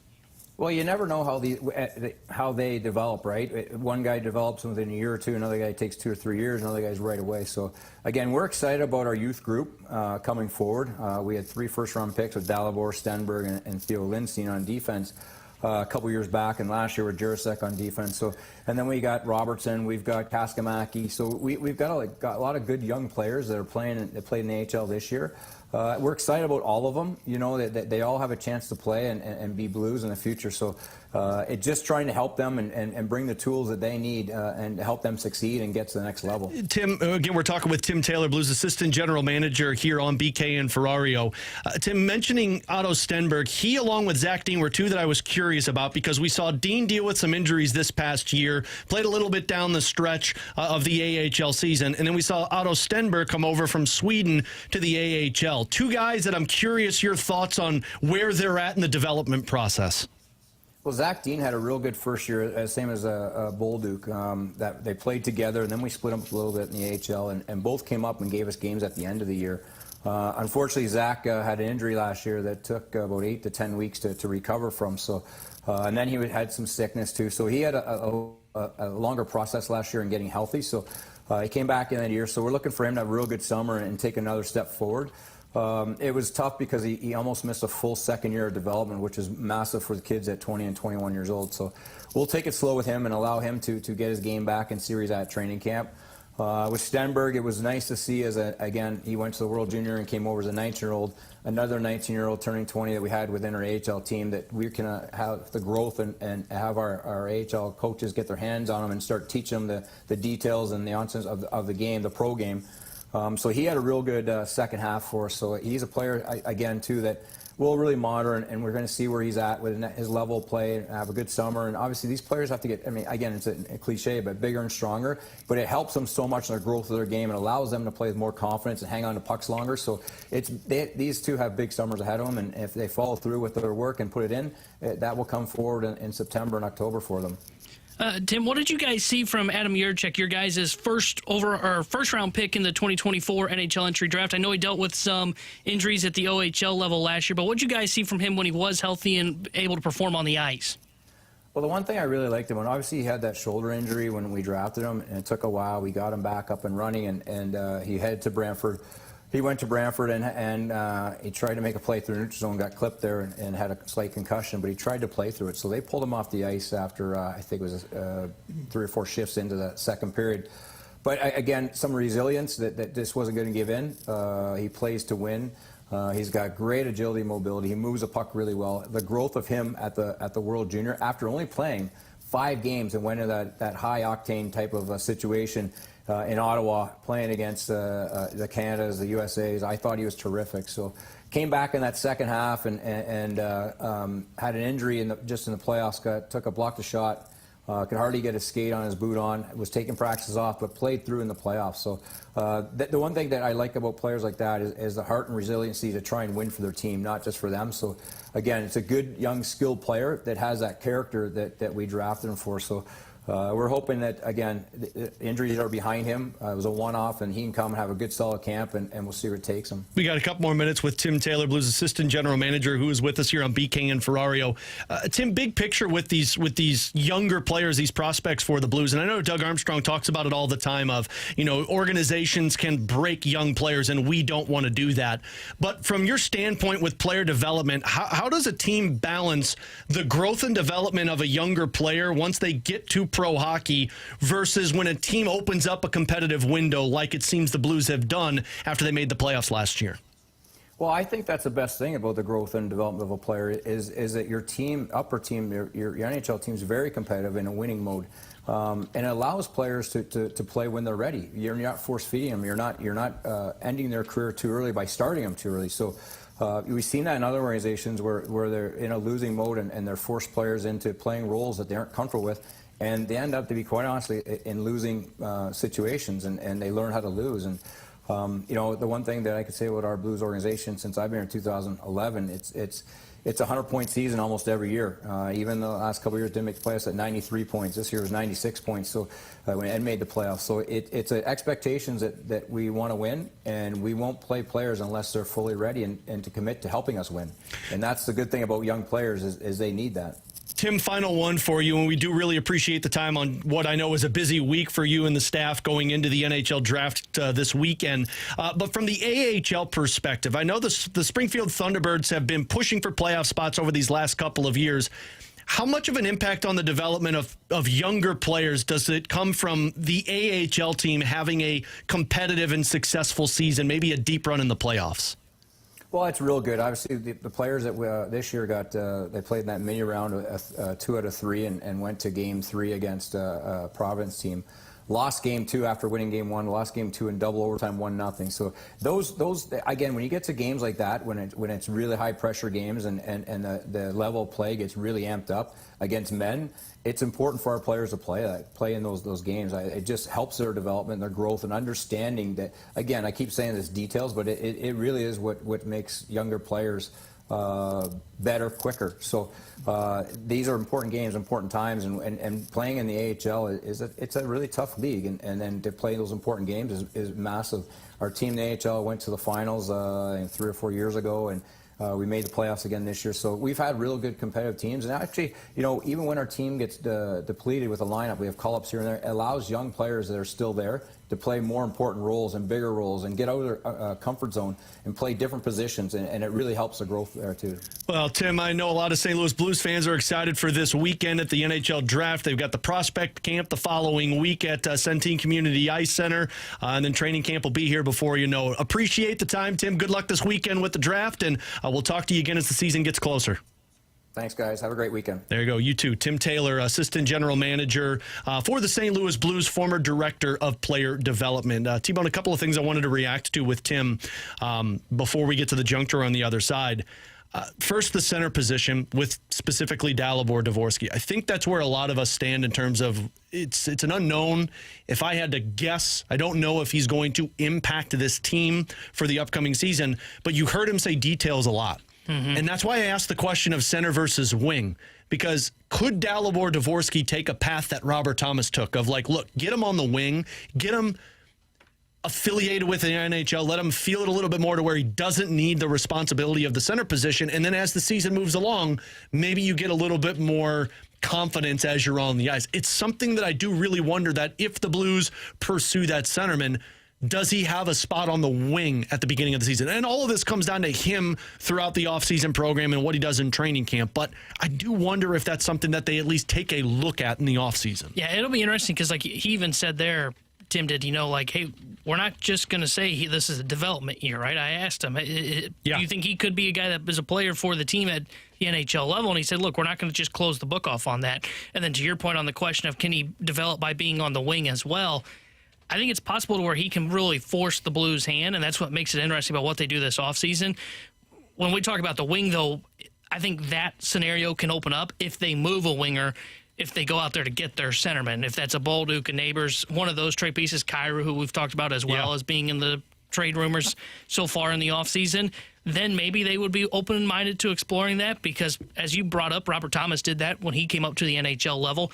It's an interesting thing to keep an eye on, especially if they move a winger this offseason. If that is what they do to go acquire their centerman, I think that might be the path that they're hoping to lean towards, is maybe use that as where he can develop at the NHL level. The other thing that Tim didn't give us a whole lot of information, but I understand from his standpoint, there's not much I can give you on that until we see them. But we'll get into this in the 1 o'clock hour, but Zach Dean, Stenberg, you heard him mention Kaskamaki.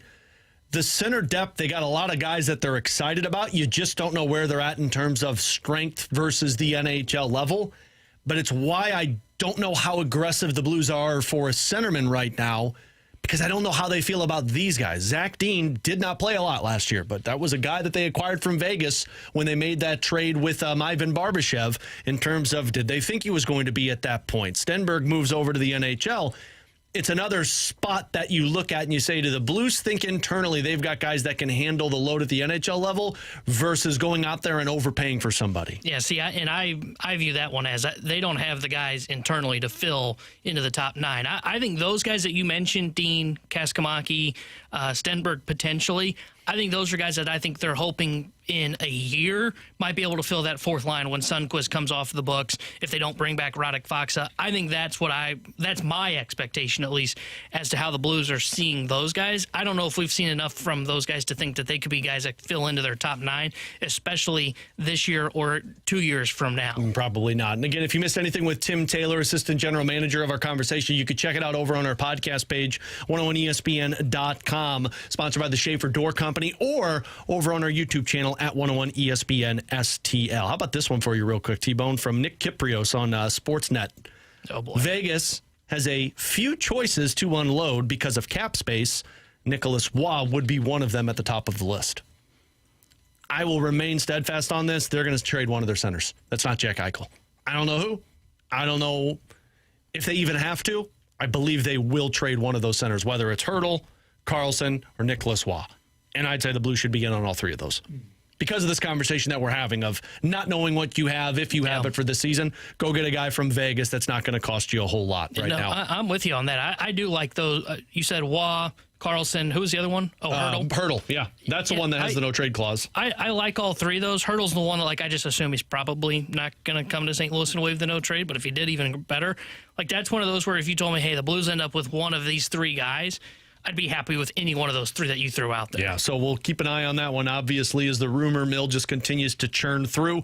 Tanner Hendrickson, Bradford Bruns, I'm Alex Ferrario. We're going to get back into the Cardinals because Rob Serfolio was on the most recent episode of the Redbird Report, which I believe is up on YouTube right now. So you can go check that out, the assistant general manager, Rob Serfolio. But he had a really interesting quote about one of the Cardinals' young pitchers and how that potentially could tie into Ryan Helsley. We'll discuss that in about 15 minutes. Coming up next, the Junk Drawer here on 101 ESPN. It's Sunday Night Baseball on ESPN. Tigers and Twins. Pregame at 5. First pitch at 6:10. The MLB plays on 101 ESPN.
Getting back to more of it. It's BK and Ferrario on 101 ESPN.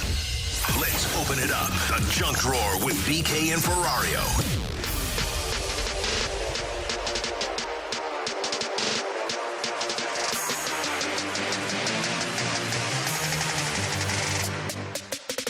Along with Tanner Hendrickson and Bradford Bruns, I'm Alex Ferrario. Just wrapped up our conversation with Tim Taylor. We'll get back into the Cardinals coming up in about 10 minutes. But first, let's jump into the junk drawer. T-Bone, what do you got?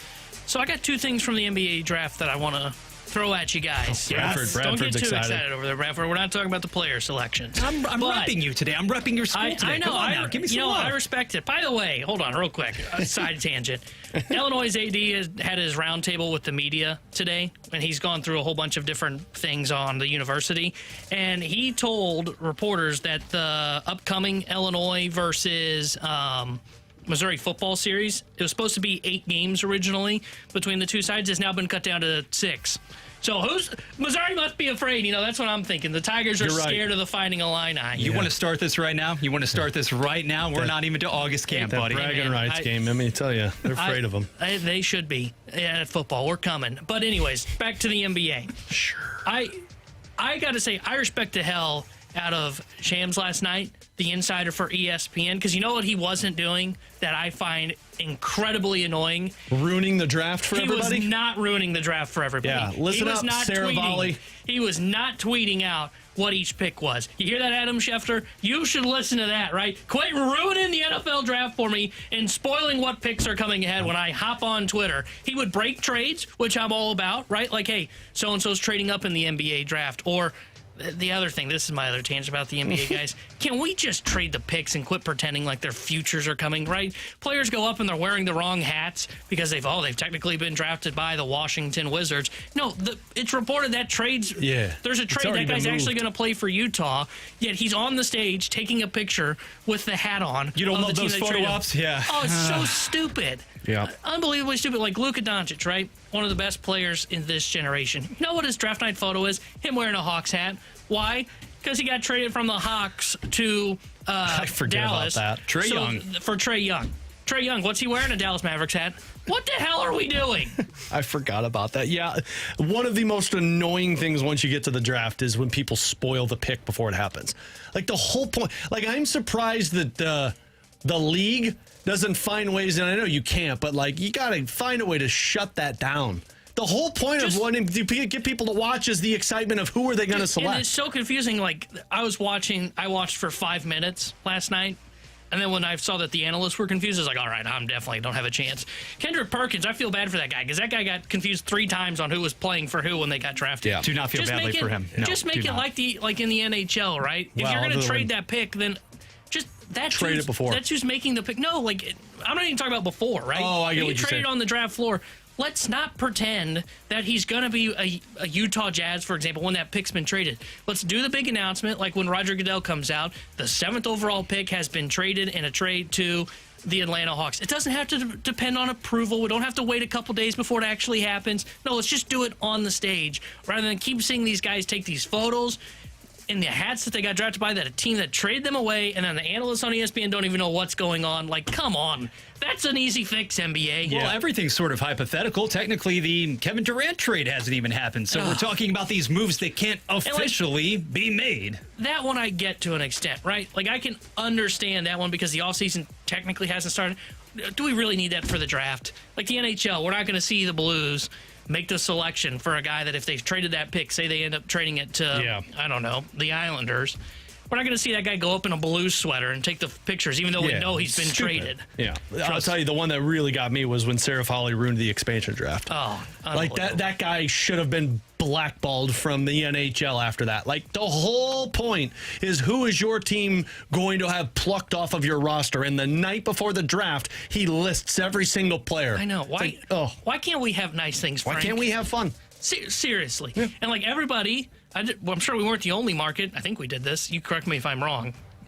I don't think we're the only market that wanted to do an expansion show, right? Where you get to talk about it. I think there's a lot of people that wanted to. You can react live to it.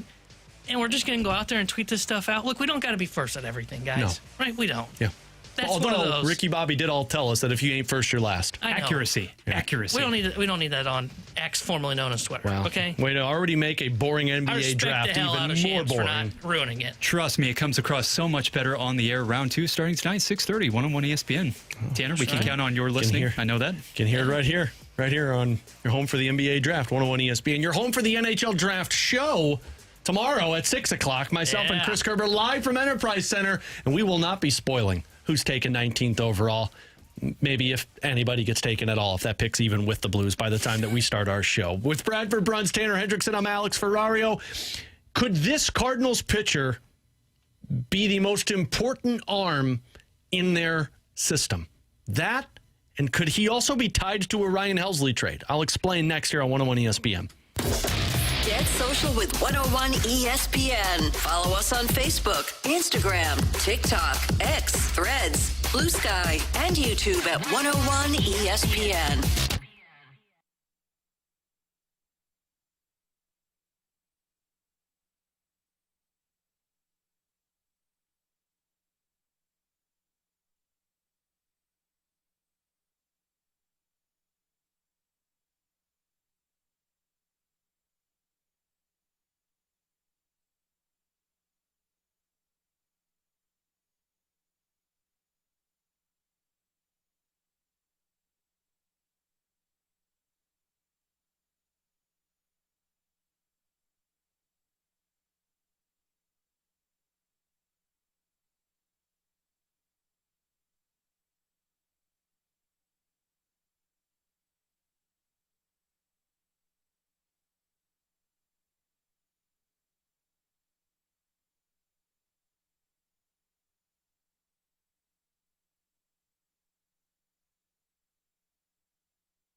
WXOS, WXOS HD1 East St. Louis. 101 ESPN is driven by Auto Centers Nissan, home of the lifetime warranty and 30-day return.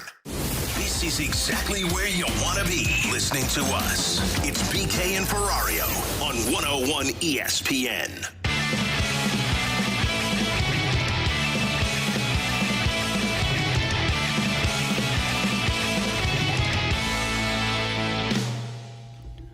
Along with Tanner Hendrickson and Bradford Bruns, I'm Alex Ferrario on BK and Ferrario here on 101 ESPN. So earlier this morning, Rob Serfolio, assistant general manager for the Cardinals, who is in charge of the minor league system for the St. Louis Cardinals, joined T-Bone and BK on the Redbird Report as they had him in studio. It's up on our YouTube channel at 101 ESPN STL, and our conversation talking Cardinals pipeline over on our YouTube at 101 ESPN STL. So be sure to go check that one out. But we pulled a clip from the interview that they did, talking specifically about TK Roby, the Cardinals minor league system. Take a listen. From a starting point, like, he's a big physical righty that throws hard and can create multiple pitch shapes that work in his advantage. So if we have 100 of those guys, we're going to be probably just fine.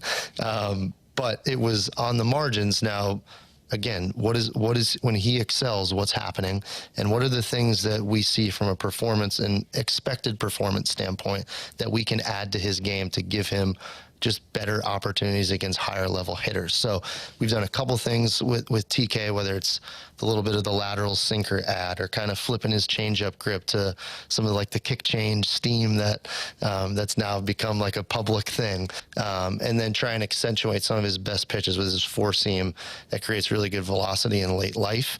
And then his slider curveball, like he can really spin the baseball, which gives him options for his both righties and lefties.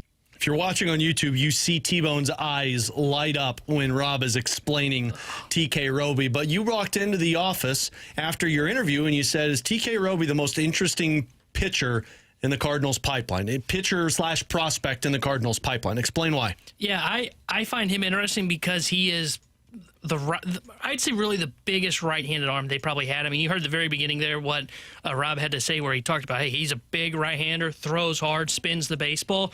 That sounds like a guy with strikeout stuff, right? And his numbers were very good at Double-A. Rob also talked about, I cut it out there in that cut because he gave a really good answer on him, and it's about a minute and a half, 2 minutes long. He also talked about, like, Roby has struggled since he's gotten to Triple-A, and he's talked about some of the adjustments that he's made. Yeah. Some of that is the baseball changes when you get to the Triple-A level because they start using the Major League Baseball. But I find Roby to be fascinating because he is such a big power right-handed arm. I think he's probably the only one they have in the system outside of maybe Tink Hintz, but Hintz is probably a little bit further away than TK Roby is. Now, That's when you why I find him interesting. Sorry to cut you off. Now, when you say power arm, my first person I'm thinking of is Lance Lynn. Is that power arm that you're talking about, or is it a different profile? I would say probably a little bit bigger of an arm than Lance Lynn.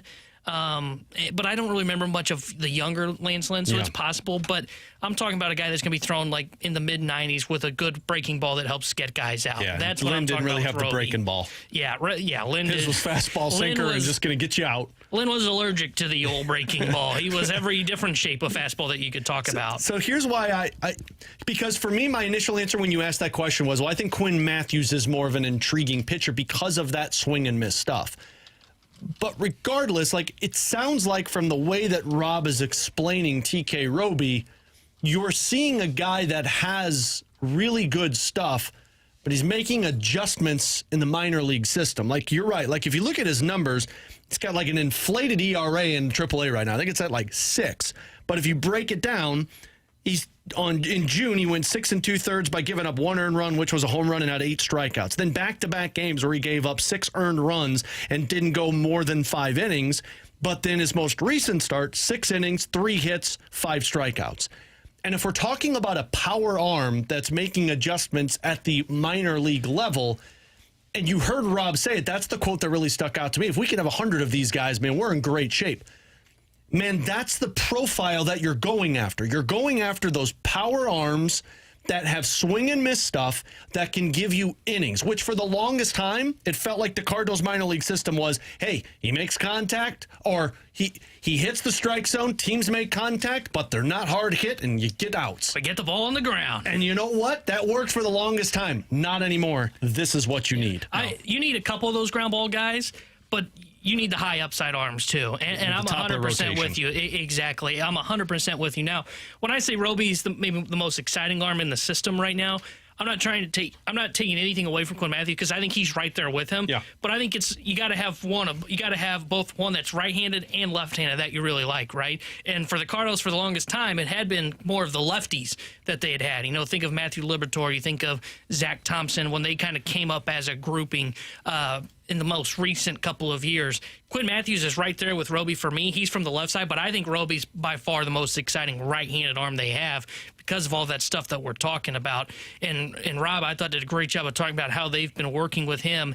And what I find interesting about with Roby is think about how they acquired TK Roby. That's what I found interesting. He's not a Cardinals farmhand. He was a guy that they acquired at the deadline when they sold Jordan Montgomery. Right. And the reason that I bring that up is when we talk about potentially of should you trade, should you hold on to Ryan Helsley, what makes it interesting of if you trade Ryan Helsley, you're looking for a arm kind of like this in return, a power arm, whether it's from the right or left side, whether it's low A or triple A, doesn't matter. It's the kind of upside arm that you would be looking for when we talk about a potential move from Ryan Helsley at the trade deadline. I think this is why the Ryan Helsley thing has just always stuck to me, to where it's like I'm not just going to completely rule out the opportunity of not trading him, regardless of where you're at position-wise. I understand he's your best bet to get you into the playoffs because he's an elite closer, but man, I don't know how long that lasts in Major League Baseball. And look at the value of guys, whether they've been traded from other teams or what you've acquired with what you like. Jordan Montgomery was pitching at the time for the Cardinals like a 2, but he was a 3. Anybody that acquired him, like, you're getting a 3, and you got TK Roby back for it. Now, it's not the top 10 prospect in baseball, but it's a guy that identifies the role that the Cardinals really were desperate for. We talk so much about restocking the pipeline. You know, if you've got a Roby and a Matthews and a Hentz, you just drafted a J.J. Weatherholt. As Mo mentioned with us yesterday, you got the 5th overall pick. Potentially, you could get a star in that one. Man, as much as I don't like it, depending on where you're at in the playoffs, Ryan Helsley could give you another one of those pieces to stockpile your system for the emerging stars down the road. If you could get Roby for Montgomery, you should be able to get either Roby plus or a higher-end Roby for Ryan Helsley. And that's what makes their deadline so fascinating is when we talk about, I don't remember, I think it was, 2 weeks ago, BK asked the question, like, what is best for the organization in the long run? The long run probably is selling Ryan Helsley and seeing if you can pull off what the Tigers did last year, which is, hey, we're going to sell off a bunch of pieces. Remember, they traded Jack Flaherty, who would have been really helpful for them in the playoff run that the Tigers had. They moved on from a couple bullpen arms. I think they traded Carson Kelly, if I remember correctly. Like, they made the moves of, hey, let's worry about more of the future than worrying about the present of a team that they didn't think would make the playoffs.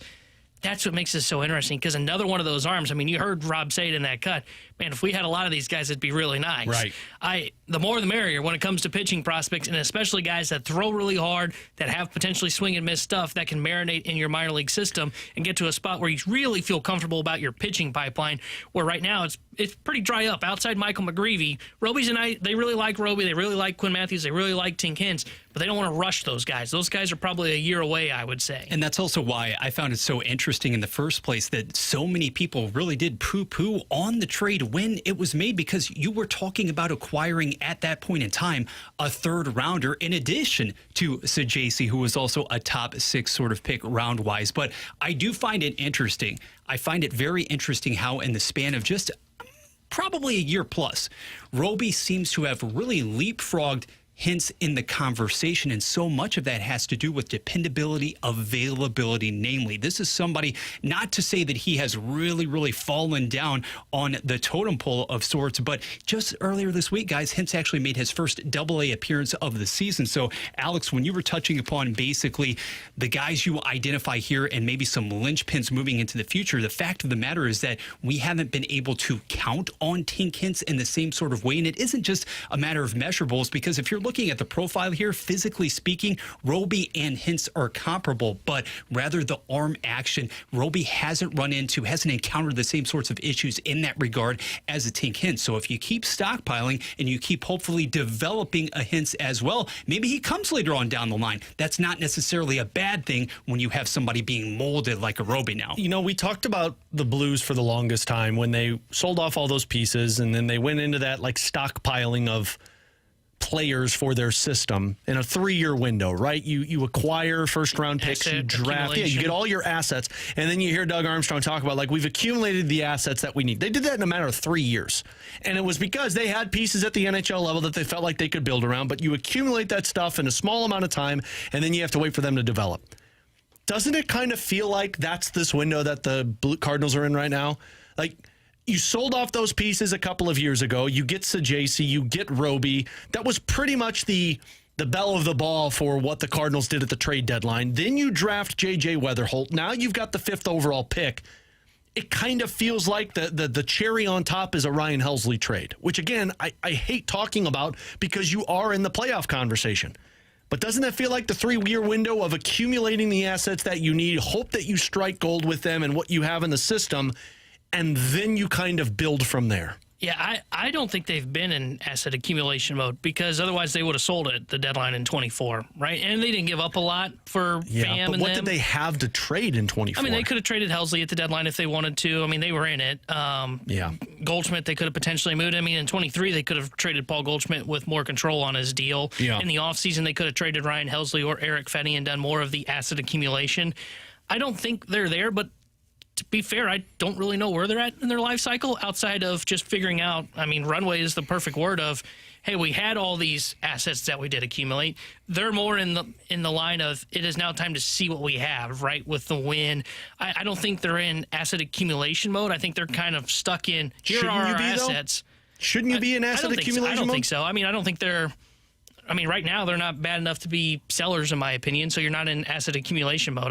When you talk about, I also think it's a lot harder to retool in baseball than it is in hockey. Mm-hmm. So that's why I would say I just don't think they're in that spot right now as an organization. I just think they are in the muddy middle, but I don't think they're in a spot where they need to accumulate assets because they do have nice pieces down in the minor leagues. Then they'll add to that with another draft class here coming up in a couple weeks. Yeah, I don't know. It's interesting, but do yourself a favor. Make sure you listen to this Rob Cerfolio interview up on the Redbird Report podcast, wherever you get your podcasts from, or you could watch it over on YouTube channel at 101 ESPN STL. Plenty of talk in the beyond TK Roby in terms of some of their pitchers, the players, and just the whole development process this year is for the Cardinals in their minor league system. Tanner Hendrickson, Bradford Bruns. I'm Alex Ferrario. Coming up at 15, I want to get back into the Blues, specifically the NHL, because the Athletic put a list out of teams in their salary cap situation and kind of how that impacts the offseason. And I think the bottom of that list tells you where the Blues could be looking to make trades. We'll get to that, react a little bit more to Tim Taylor's conversation. But coming up next, everybody's favorite Thursday. Believe it or not, you send us a scenario, we'll tell you if we believe it or not here on 101 ESPN. Before the goals, the glory, the game winners, it all starts here. The 2025 NHL Draft. Tune in this Friday evening starting at 6 for 101 ESPN's NHL Draft Show live from Enterprise Center with Chris Kerber and Alex Ferrario. The future of hockey is about to be written one name at a time, and you can listen to it live on your home of the Blues, 101 ESPN.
It's BK and Ferrario on 101 ESPN.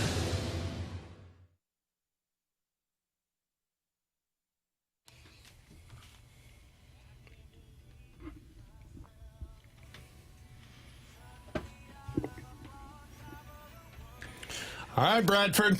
You got the BK roll here. Oh, T-Bone, you know take he's her excited. away. Believe it or not, I'm walking on air. I never thought I could feel so free. On a wing and a prayer. Who could it be? Believe it or not, it's just me. The text line and the YouTube chat was wondering if Bradford was going to do the wings for BK. I'm glad he didn't. I'm glad so he didn't excited. too. A little early. I would have kicked you out if you would have done the wings for BK. Fun fact, Rob Cerfolio's favorite song, Believe It or Not. Yeah, but is it like the actual song or is our version? I don't care. As long as it's up there. Oh, wait, how did that come up in conversation? We're going to sing Believe It or Not today. Oh, that's my favorite song. You should tune in. Maybe that's how it happened. We'll never know. It was a behind-the-scenes conversation. I think we should send it to him and see what he has to say about our version know it's for his this favorite, one. you know? It's So time organic. for Believe It or Not, everyone's favorite here on a Thursday. You send us a scenario. We will tell you if we are going to believe it or not. Air Comfort Service text line 314-399-9646. Also our YouTube channel at 101 ESPN STL. Jump on in for the Graveyard Chat. I'll keep it simple, boys. Believe it or not, the 19th overall pick will not be made by the Blues tomorrow night. Oh, man. Please say no, please say no, please say no, please say no, please say no. I'm going to say they make that selection. You jerk. There's not really a lot out there that I see that they would make a move to move that 19th overall pick.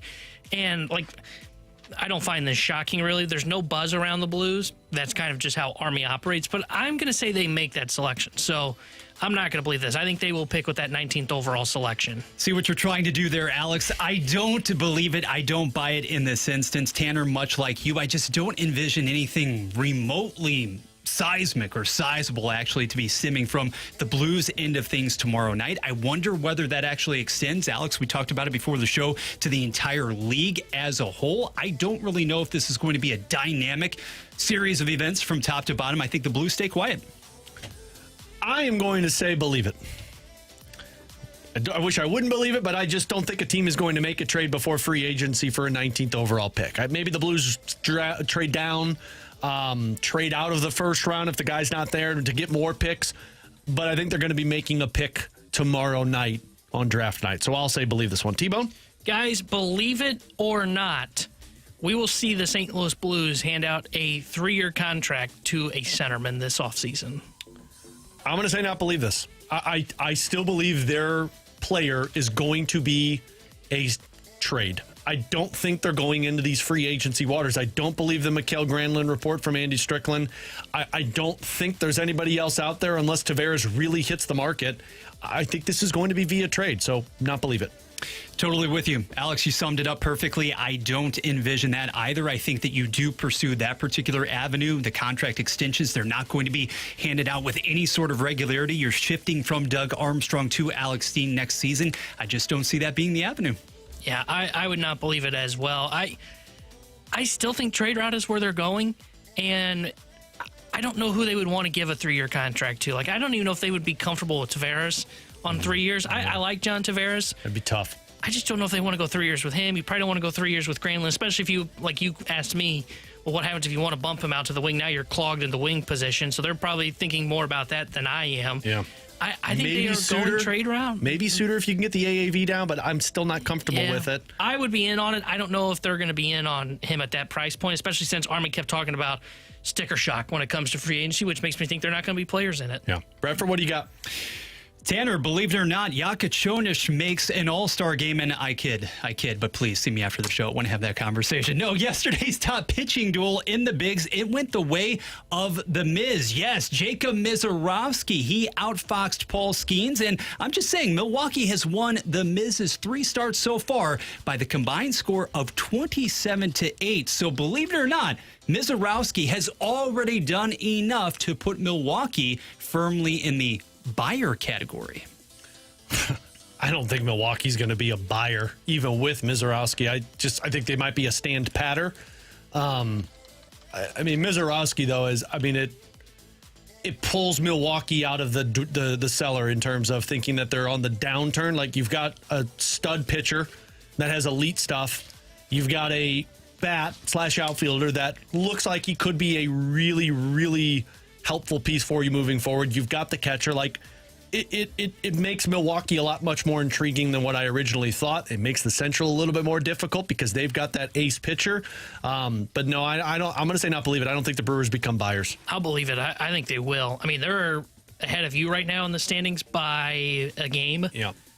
They're in the playoff picture right now, and like you look at their rotation. I feel like they're never buyers, though. They've been buyer. I mean, they made the Adames move before the deadline. It was early, but I mean that was a buyer move. They've went out and they are very Cardinals-y when it comes to their additions. It's very small, marginal upgrades, like adding a right-handed bat to help go into their lineup. Accent pieces. Yeah, but I think they will be buyers, and they should be. I mean, you look at that rotation. If Mizorowski can stay healthy by the time you get to the trade deadline and can pitch into October, talk about a 1-2 combo of Freddie Peralta, Mizorowski, and then pick your poison on what they want to go with for their third starter when it comes to the playoffs. Yeah. It's just a matter of can they get their offense to another level, and that's where it'll be tough, but that's why I think they'll buy, but it'll be on the margins. Right, and at the very least, you cannot possibly move Peralta at this juncture because a couple of weeks ago, that was even bandied about out there, but given this recent run, no, that's quite the duo. All right, let's get to the Air Comfort Service text line from the 217. Believe it or not, Nolan Gorman ends up leading the team in home runs at the end of the year. Oh. Everyone searches how much he has. Playing time. I mean, come on, let's get to double digits first and then move forward. I'm going to say not believe it because I think he'll be the odd man out when Herrera comes back. And to your point on playing time, that's just the reason that I would say not believe it. I still believe he's got the best pure power probably on the roster, but I worry about the playing time. I also worry he could be traded as one of those pieces. We've talked about this in the past. Mo does a good job of trading from accent pieces on the Major League roster to go out and get something that can help them. Think of the Harrison Bader for Jordan Montgomery trade, Tommy Edman for Eric Fedde last year. That's why I'll say not believe it. I'm with you to the extent that I simply don't think the reps are going to be there. I do believe he stays in place in the Gateway City, but I'm still buying stock in the home run department from old Wilson Contreras down the stretch. I think there's a little more there, a little more liftoff, and he will be the guy who ultimately leads your team in dingers. Yeah, I'm with you guys. Not believe this. I think it's Contreras. I think it's Burleson. I think Herrera when he comes back, if he's healthy and he stays hot. I'm done on. I don't think Nolan Gorman can do this for an entire season. We've seen that in years past. From the 636, believe it or not, the Blues' new hockey color jerseys will be top 5 in the league in merchandise sales this coming season. I'm going to say not believe this because you're going up against teams that just have superstar players that sell jerseys, right? Like McDavid, Draisaitl, McKinnon. Those guys, their jerseys just sell. If you're going off of like what St. Louis generates off the jerseys, yeah, I think they're going to be pretty high up there in terms of the local markets. I don't think you're talking about being top 5 in the NHL. Yeah, I would agree with there. I would say not believe it just because they don't have the star power that would really help drive those sales extremely high. I think the perfect example was McDavid. Wherever Marner signs, his jersey number will really tick up. Vegas, whoever it ends up being. I would say not believe it. I cannot believe it. I will go in, let's be optimistic, say the 10 to 12 range in year 1 with the potential for growth. Yeah. From the 801, believe it or not, Dvorsky doesn't make the opening lineup, but plays more than 15 games this season. Ooh, 15 I like this games. Believe it. He's going to play more than 15 games. You're going to have injuries. I'm in the line of thinking that he's not going to make the opening night roster. I think he can impress in training camp, and if he does, which, I mean, we remember talking to him at Centene last year, like he seemed like a pretty motivated guy. I would imagine you just went through what the NHL experienced and at the World Championships when you got pushed around a little bit. You go into the offseason saying, I got to fix these things. How much do you come out of camp and make a push? So there's a chance he makes the roster, but I would say no, he doesn't. But yeah, I think he plays more than 15 games. So believe it. I think I'm going to believe it. Is it weird if I say the Blues would like this to be a not believe it? And the reason for that is because then you don't kind of rush him. He can continue to get that marinating in the AHL. I think that would be the goal. Yeah, but I'm with you. There's going to be injuries to where you're probably going to lose a centerman or a winger. And if you do, then I wonder if Dvorsky's the guy. What I'll be curious is if they lose a winger, is Dvorsky the guy that they call up and play him on the wing? To kind of your question to Tim Taylor, the benefits of learning on the wing while not having the pressure of dealing with the defensive responsibilities at center.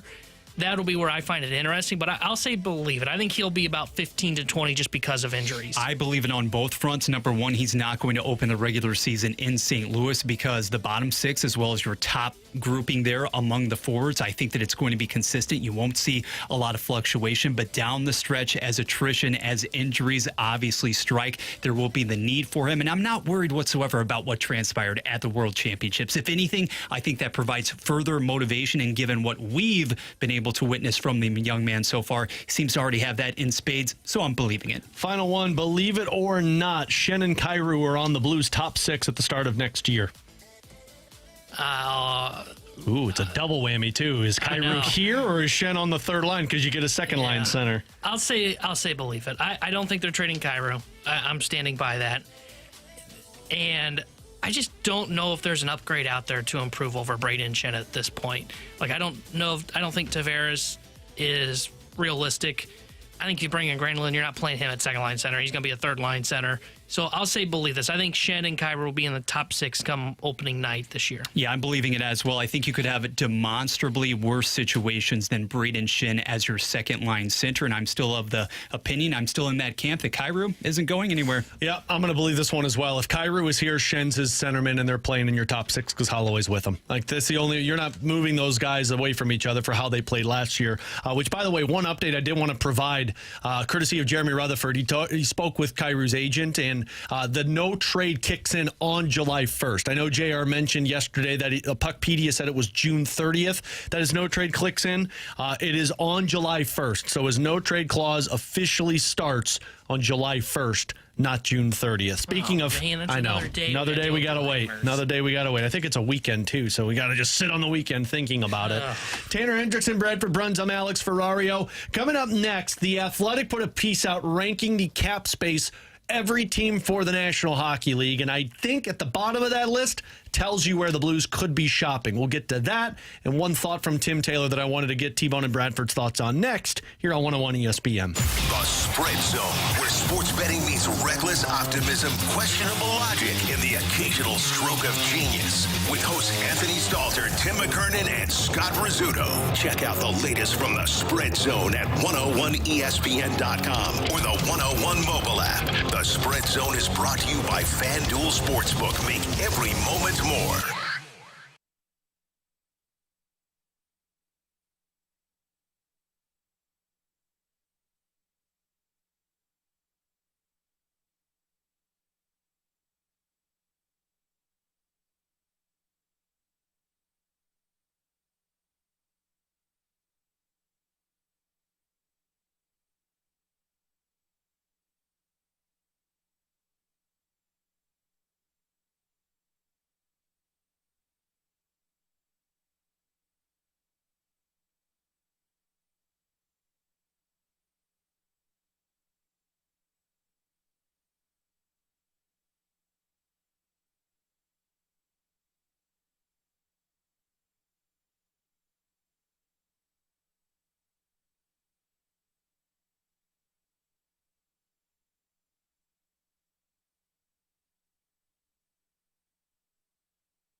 listen to 101 ESPN On Demand. Get caught up on all our shows and podcasts at 101ESPN.com or on the 101 mobile app. 101 ESPN podcasts are presented by the Schaefer Door Company.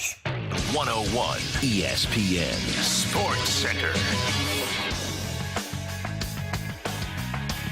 Shota trying to show out versus Redbirds. Good afternoon. It's Bradford Bruns with your Sports Center update, driven by Johnny Londoff Chevrolet and Johnny Londoff Autoplex. Cubs lefty Shota Imanaga is off the injured list and currently making his first start since May 4th. St. Louis, Chicago underway downtown as this 4-game series wraps up. Andre Palante worked around a hard-hit ball from Seiya Suzuki, posting that scoreless first frame. Imanaga also was perfect. Palante-Bush matchup just expired as Bush went yard to right field, so the Cubs with that early edge in the top of the second inning at Busch Stadium. Solo blast, 1-0 Chicago downtown. This Sports Center update was driven by Johnny Londoff Chevrolet and Johnny Londoff Autoplex. See them at londoff.com. Chevy, together we drive. Are you kidding me? Giving you the picture, the real big St. Louis sports picture. It's BK and Ferrario on 101 ESPN.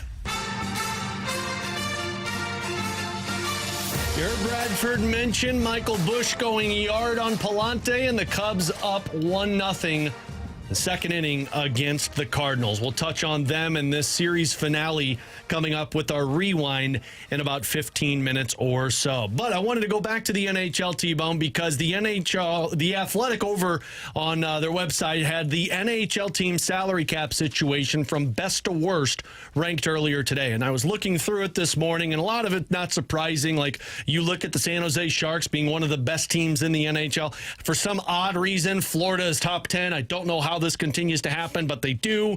Middle of the pack are your St. Louis Blues. I think they were 19th, if I'm not mistaken, maybe 13th. But the reason I'm bringing them up is because I think you can tell where the path is if the Blues are making a trade for this cap ranking. You start at 25 and you just work your way down to the bottom. 25 on this list is the New Jersey Devils that have some players that they're trying to figure out what they're going to do with their cap space. 26 is Edmonton. You can kind of cross them off. They don't have anything that's worth for you. The Tampa Bay Lightning are in this category. The Rangers are one that has been talked about right now about their cap situation. Then you get to the Vegas Golden Knights at number 29. And to me, that's where this conversation begins.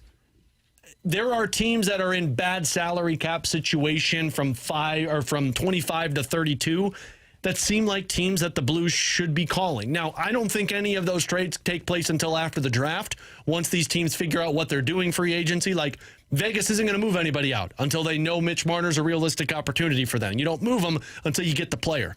But you see some of these teams that know they're in a bad cap crunch, like Vegas. I've heard the people saying, like, well, they're going to put Petro on LTIR. That's fine. They just signed Riley Smith. They're going to sign Brandon Saad. At least that's what the reports are. They have to move pieces out because they need cap space to fill out an entire roster.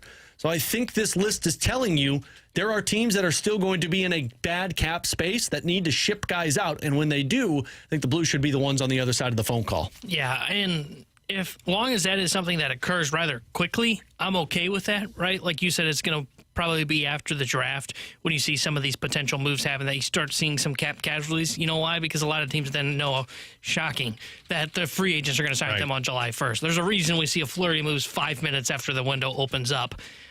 I'm okay with that as long as it happens rather quickly, right? The part for me that I don't want to see them, and what makes it hard is what you've talked about, where it is if Marner waits, right? If Marner decides I'm going to wait a couple of days to really make my decision, I don't know if it's in the best interest of the Blues to just play the waiting game and then hope that he signs with Vegas and they can get a casualty, a cap casualty. Now, Elliot Friedman, I just saw this is reporting from SN 590. I don't believe Thomas Hertl is getting traded. I don't believe William Karlsson is getting traded. So that tells you that Nicholas Waugh would be the one that's the casualty if they go down that path. So Waugh is the one that's out. Or maybe that's the first sign of Vegas is hearing they're not getting Marner too, which is another possibility as well. That's a good point. That's why I say I don't know if I want to wait on Marner if he's going to be taking his time, because all of a sudden, you know, the chairs, the musical chairs start to run out because the free agents will start flying off of the board. And I still believe, even if you don't think, the Blues should be on, whether it be Pius Suter, who will be on the market, or Mikael Granlund, or name the center, there's still other guys we've talked about, like Bukestad from Utah. Okay, I don't personally like it, but you know what? I still think he might be a better upgrade at the third-line center Over spot Sonny. than running with Sonny back. I mentioned Cody Glass yesterday. Could that be at least an upgrade over Oscar Sundqvist for that third-line spot? Exactly, and that's why I say, I want to see that decision rather quickly from the St. Louis Blues, because my fear would be you wait too long, things don't end up going perfectly for you, and then you get stuck where you almost have to run it back with Sonny as the third-line And center. I do think that's where the conversations start this weekend at the draft. Like, everybody always talks about the draft being very active, and if there's no trades and you call it boring. What it also does is these guys are talking with each other. Now, this is going to be interesting because it's decentralized, so you can't have those conversations, as Doug mentioned in his availability of, meeting up at the hotel afterwards for drinks or seeing each other out walking around.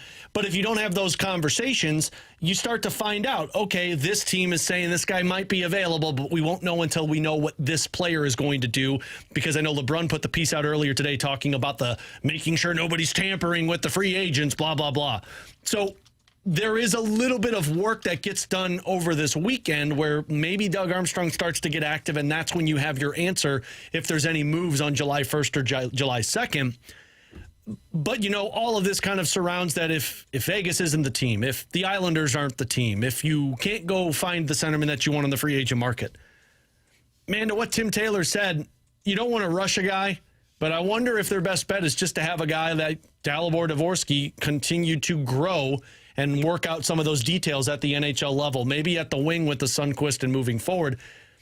There's not a lot of options out there for this Blues team that I think the internal ones might be better than the external ones because of how small the market is for the free agents. Yeah, I don't know if I agree with that. I would still go to the free agent market and just live with, hey, you know what? We're going to maybe regret this contract. Yeah. But I'm saying that as more of the shorter-term deals, right? Like the Granlund one, I don't think is going to be too long. If you do the Bukestad one, that's probably a 1 or 2 year deal. Like, those are the ones that I'm talking about. I'm not saying throw around wild money, throw out 5 years to somebody like a Granlund, but I just don't think you can run it back with the same group. And hearing the more people that we talk, like Tim Taylor, who we talked with today, the assistant GM for the St. Louis Blues, I don't get the sense, sure, they're open-minded to Dvorsky being ready. I don't get the sense that they think he's going to be ready to be a guy that can be a player for them, at minimum on opening night, right? You can address that if you get halfway through the year and it looks like he's developed and he's ready to go and be a centerman. Then you can figure out what to do from that. That's one of those good problems to have.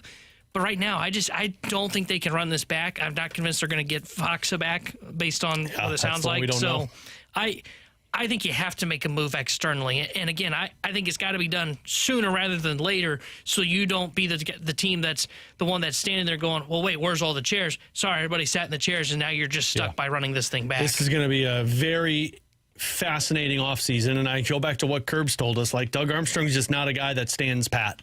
He's just not a guy that sits on his hands and says, cool, we'll just run it back. But he's also a guy that's not overly aggressive to make dumb moves. So I don't know how this thing's going to play out. But the draft tomorrow night, we have the NHL Draft Show. Myself and Chris Kerber broadcasting starting at 6 o'clock from Enterprise Center, where the Blues will be selecting the 19th overall pick. Maybe. We'll get into the draft more tomorrow on BK and Ferrario. But coming up next, we'll rewind it and touch back on the Cardinals-Cubs series finale here on 101 ESPN. Tonight, the NBA draft continues on ESPN. Night 2 coverage starts at 6:30. Your home for the NBA is 101 ESPN.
For over 2 decades, E&B Granite has been St.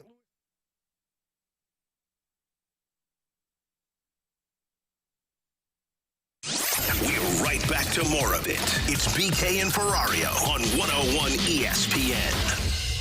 Let's run it back with a daily rewind on BK and Ferrario. Brought to you by Gloria Loom, your home sold guaranteed realty. Selling your home begins at GloriaHasTheBuyers.com.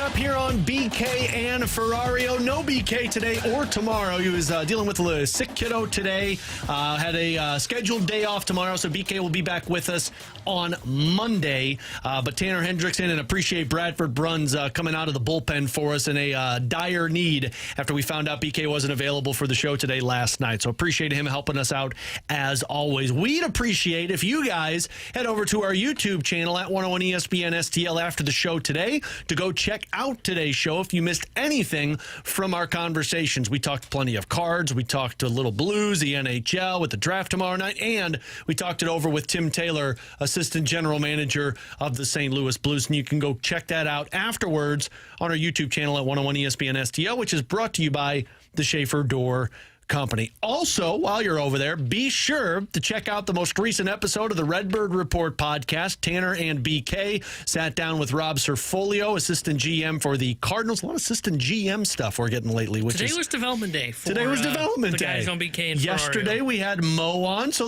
we're making our rounds throughout the organizations here in St. Louis. But a great interview that they did, about an hour, talking Cardinals development system. So make sure you check that out on the podcast page, and check out our Last Minute Blues podcast episode. Myself and Jeremy Rutherford do a little draft day primer. All of it for you on our YouTube channel. All of it available for you wherever you get your podcast, and the 101 ESPN app, which is brought to you by Dobbs Tire and Auto Centers. All right, let's rewind it with this Cards-Cubs series. Top of the third right now, 1-0. Cubs leading the Cardinals. T-Bone, going back to the beginning of our segment this afternoon when we opened up the show, this, to me, feels like a big game in the series season. Like, yes, it's the rubber match. Yep, yes, or not the rubber match, but yes, you want to make sure you win this series versus tie the series. I just feel like if you don't win 3 or 4 in this series, it doesn't feel like you gained anything from those first 2 wins. Now, look, you did beat the Cubs twice. You showed that what people believe the best team in the NL Central is vulnerable, but you go up against 2 lefties, 2 of their better pitchers right down the rotation, and if you can't figure out any of your offense, you don't gain any ground in the standings of the NL Central, and then you go to Wrigley in a couple of weeks, or in a week, I should say, to play against them. It just feels like you leave a little bit more desired in this series, what should have been 3 or 4. Yeah, and I don't feel that way. I feel like you're happy no matter what happens today in this game. Now, if you get destroyed, then maybe it changes a little bit, but I think this series, if you earn a split, you end up losing today, or you end up coming back and winning this one as they're down 1-0 right now, I would look at this and say, man, I'm actually kind of happy with what you saw from the St. Louis Cardinals, because I think at a minimum you had to earn the split. That way you didn't lose any ground on the Chicago Cubs. The tiebreaker would technically be tied. Now, does it put a little bit more pressure on you when you go up to Wrigleyville on July 4th weekend? A little bit, yeah. I'm not denying that. But I think this series as a whole has shown, and I'm sure we'll talk about this a little bit tomorrow as well, I think this has shown, hey, man, the Cardinals are not that far away from the Chicago Cubs. The Cubs are not significantly better than you, and that's what this series had the potential to be. This series had the potential to be the Cubs just kind of putting the nail in the coffin and saying, hey, we don't have to worry about the Cardinals in this NL Central race. I think this shows, hey, if the Cardinals are buyers at the deadline, they might be able to close the gap on the Chicago Cubs. And think of it this way. You split this series. If you lose today, you take 3 or 4 if you come back and win. You didn't even throw your ace in this series. Yeah, that's a good point. Sonny Gray did not start. Michael McGreevy made the spot start in Game 2 that you won. Matthew Liberatore was very good as your number 2, I would say, right now in this. And then today it's Andre Plante, Eric Fedde, 2 guys that you're probably looking to upgrade from at the trade deadline in terms of your rotation. So I personally don't think this series would be disappointing if they end up losing this game today. Yeah, you were most definitely in the ballpark with the Cubs, pun intended, and you just cited the fact that in this series of the 4-game variety, you didn't even have to go. You're not going with your ace. And today, to me, this series finale, guys, it was always going to be a question mark when you looked specifically when you zeroed in on the pitching pairing, because last night you kind of had that feeling going into the contest. Matthew Boyd being that left-hander with whom the Cardinals aren't overly familiar, maybe he is going to stifle your lineup. Okay, that's exactly what happened. How do you bounce back today? Basically, can Palante go toe-to-toe with an Imanaga? Because I don't care, frankly, that he isn't going to be at his sharpest in all likelihood today. Imanaga, that would be. This is still an all-star caliber, was an all-star performer last season, and somebody who's a very difficult matchup as a left-hander. So far, so good, with the exception of that solo homer. It did hurt from Busch, because in a game so far in which you would think runs maybe are actually going to be at a bit more of a premium than we had expected, you served it up with 2 down for that matter too. But right here, you're in the game. You'd like to see them try to cobble together a little more offense against the Cubs and the staff. But at the very least, Palante off to a good start, and it potentially sets up your bullpen quite well as well for the Cleveland series to come. Also, depending on what you do in this game against Imanaga this afternoon, it'll also show you a little bit of where you're deficient at. With Walker being down, with Herrera being down, you're lacking another right-handed bat, and I think the lineup is kind of telling. Like, I know Newbar, we found out, was dealing with a little discomfort, so should be back for the series. Katie Wu reporting against Cleveland. Scott's not playing in this one today. They've got Hampton out in center field. You're lacking another right-handed bat. Now, easier said than done to go find that in the trade deadline, but it adds to the pile of an upgrade at starting position, an upgrade at bullpen, if they decide to be buyers at this year's trade deadline. Yeah, and the nice part is some of their left-handed bats have kind of become less splitty, like Burleson. Credit to him. He's been able to hit lefties a little better. Gorman's been solid. Newbar, his average isn't there, but his on base is still fairly high. So that's helped absorb this a little bit.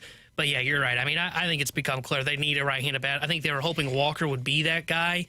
And now he's not just he's not healthy, but he went back through a rut after he returned from the IL from the wrist injury. He's going to have a very small sample size to try and figure it out of, okay, can he be that guy for us, or do we need to go find a right-handed bat at this year's trade deadline? We'll talk more about Jordan Walker tomorrow on that front. We've got more draft conversation as the draft is tomorrow night at 6 o'clock. We'll be back with you at 11 a.m. for BK and Ferrario. We will talk to you then. The Fast Lane coming up next from 2 to 6 here on 101 ESPN. Blues Hockey is on 101 ESPN. Get the inside scoop on and off the ice with the Last Minute Blues podcast with Alex Ferrario, Jeremy Rutherford, and Donnie Fandango. Blues opinion, talk, and speculation. It's what we do. Watch or listen to the Last Minute Blues podcast on our YouTube channel or at 101ESPN.com.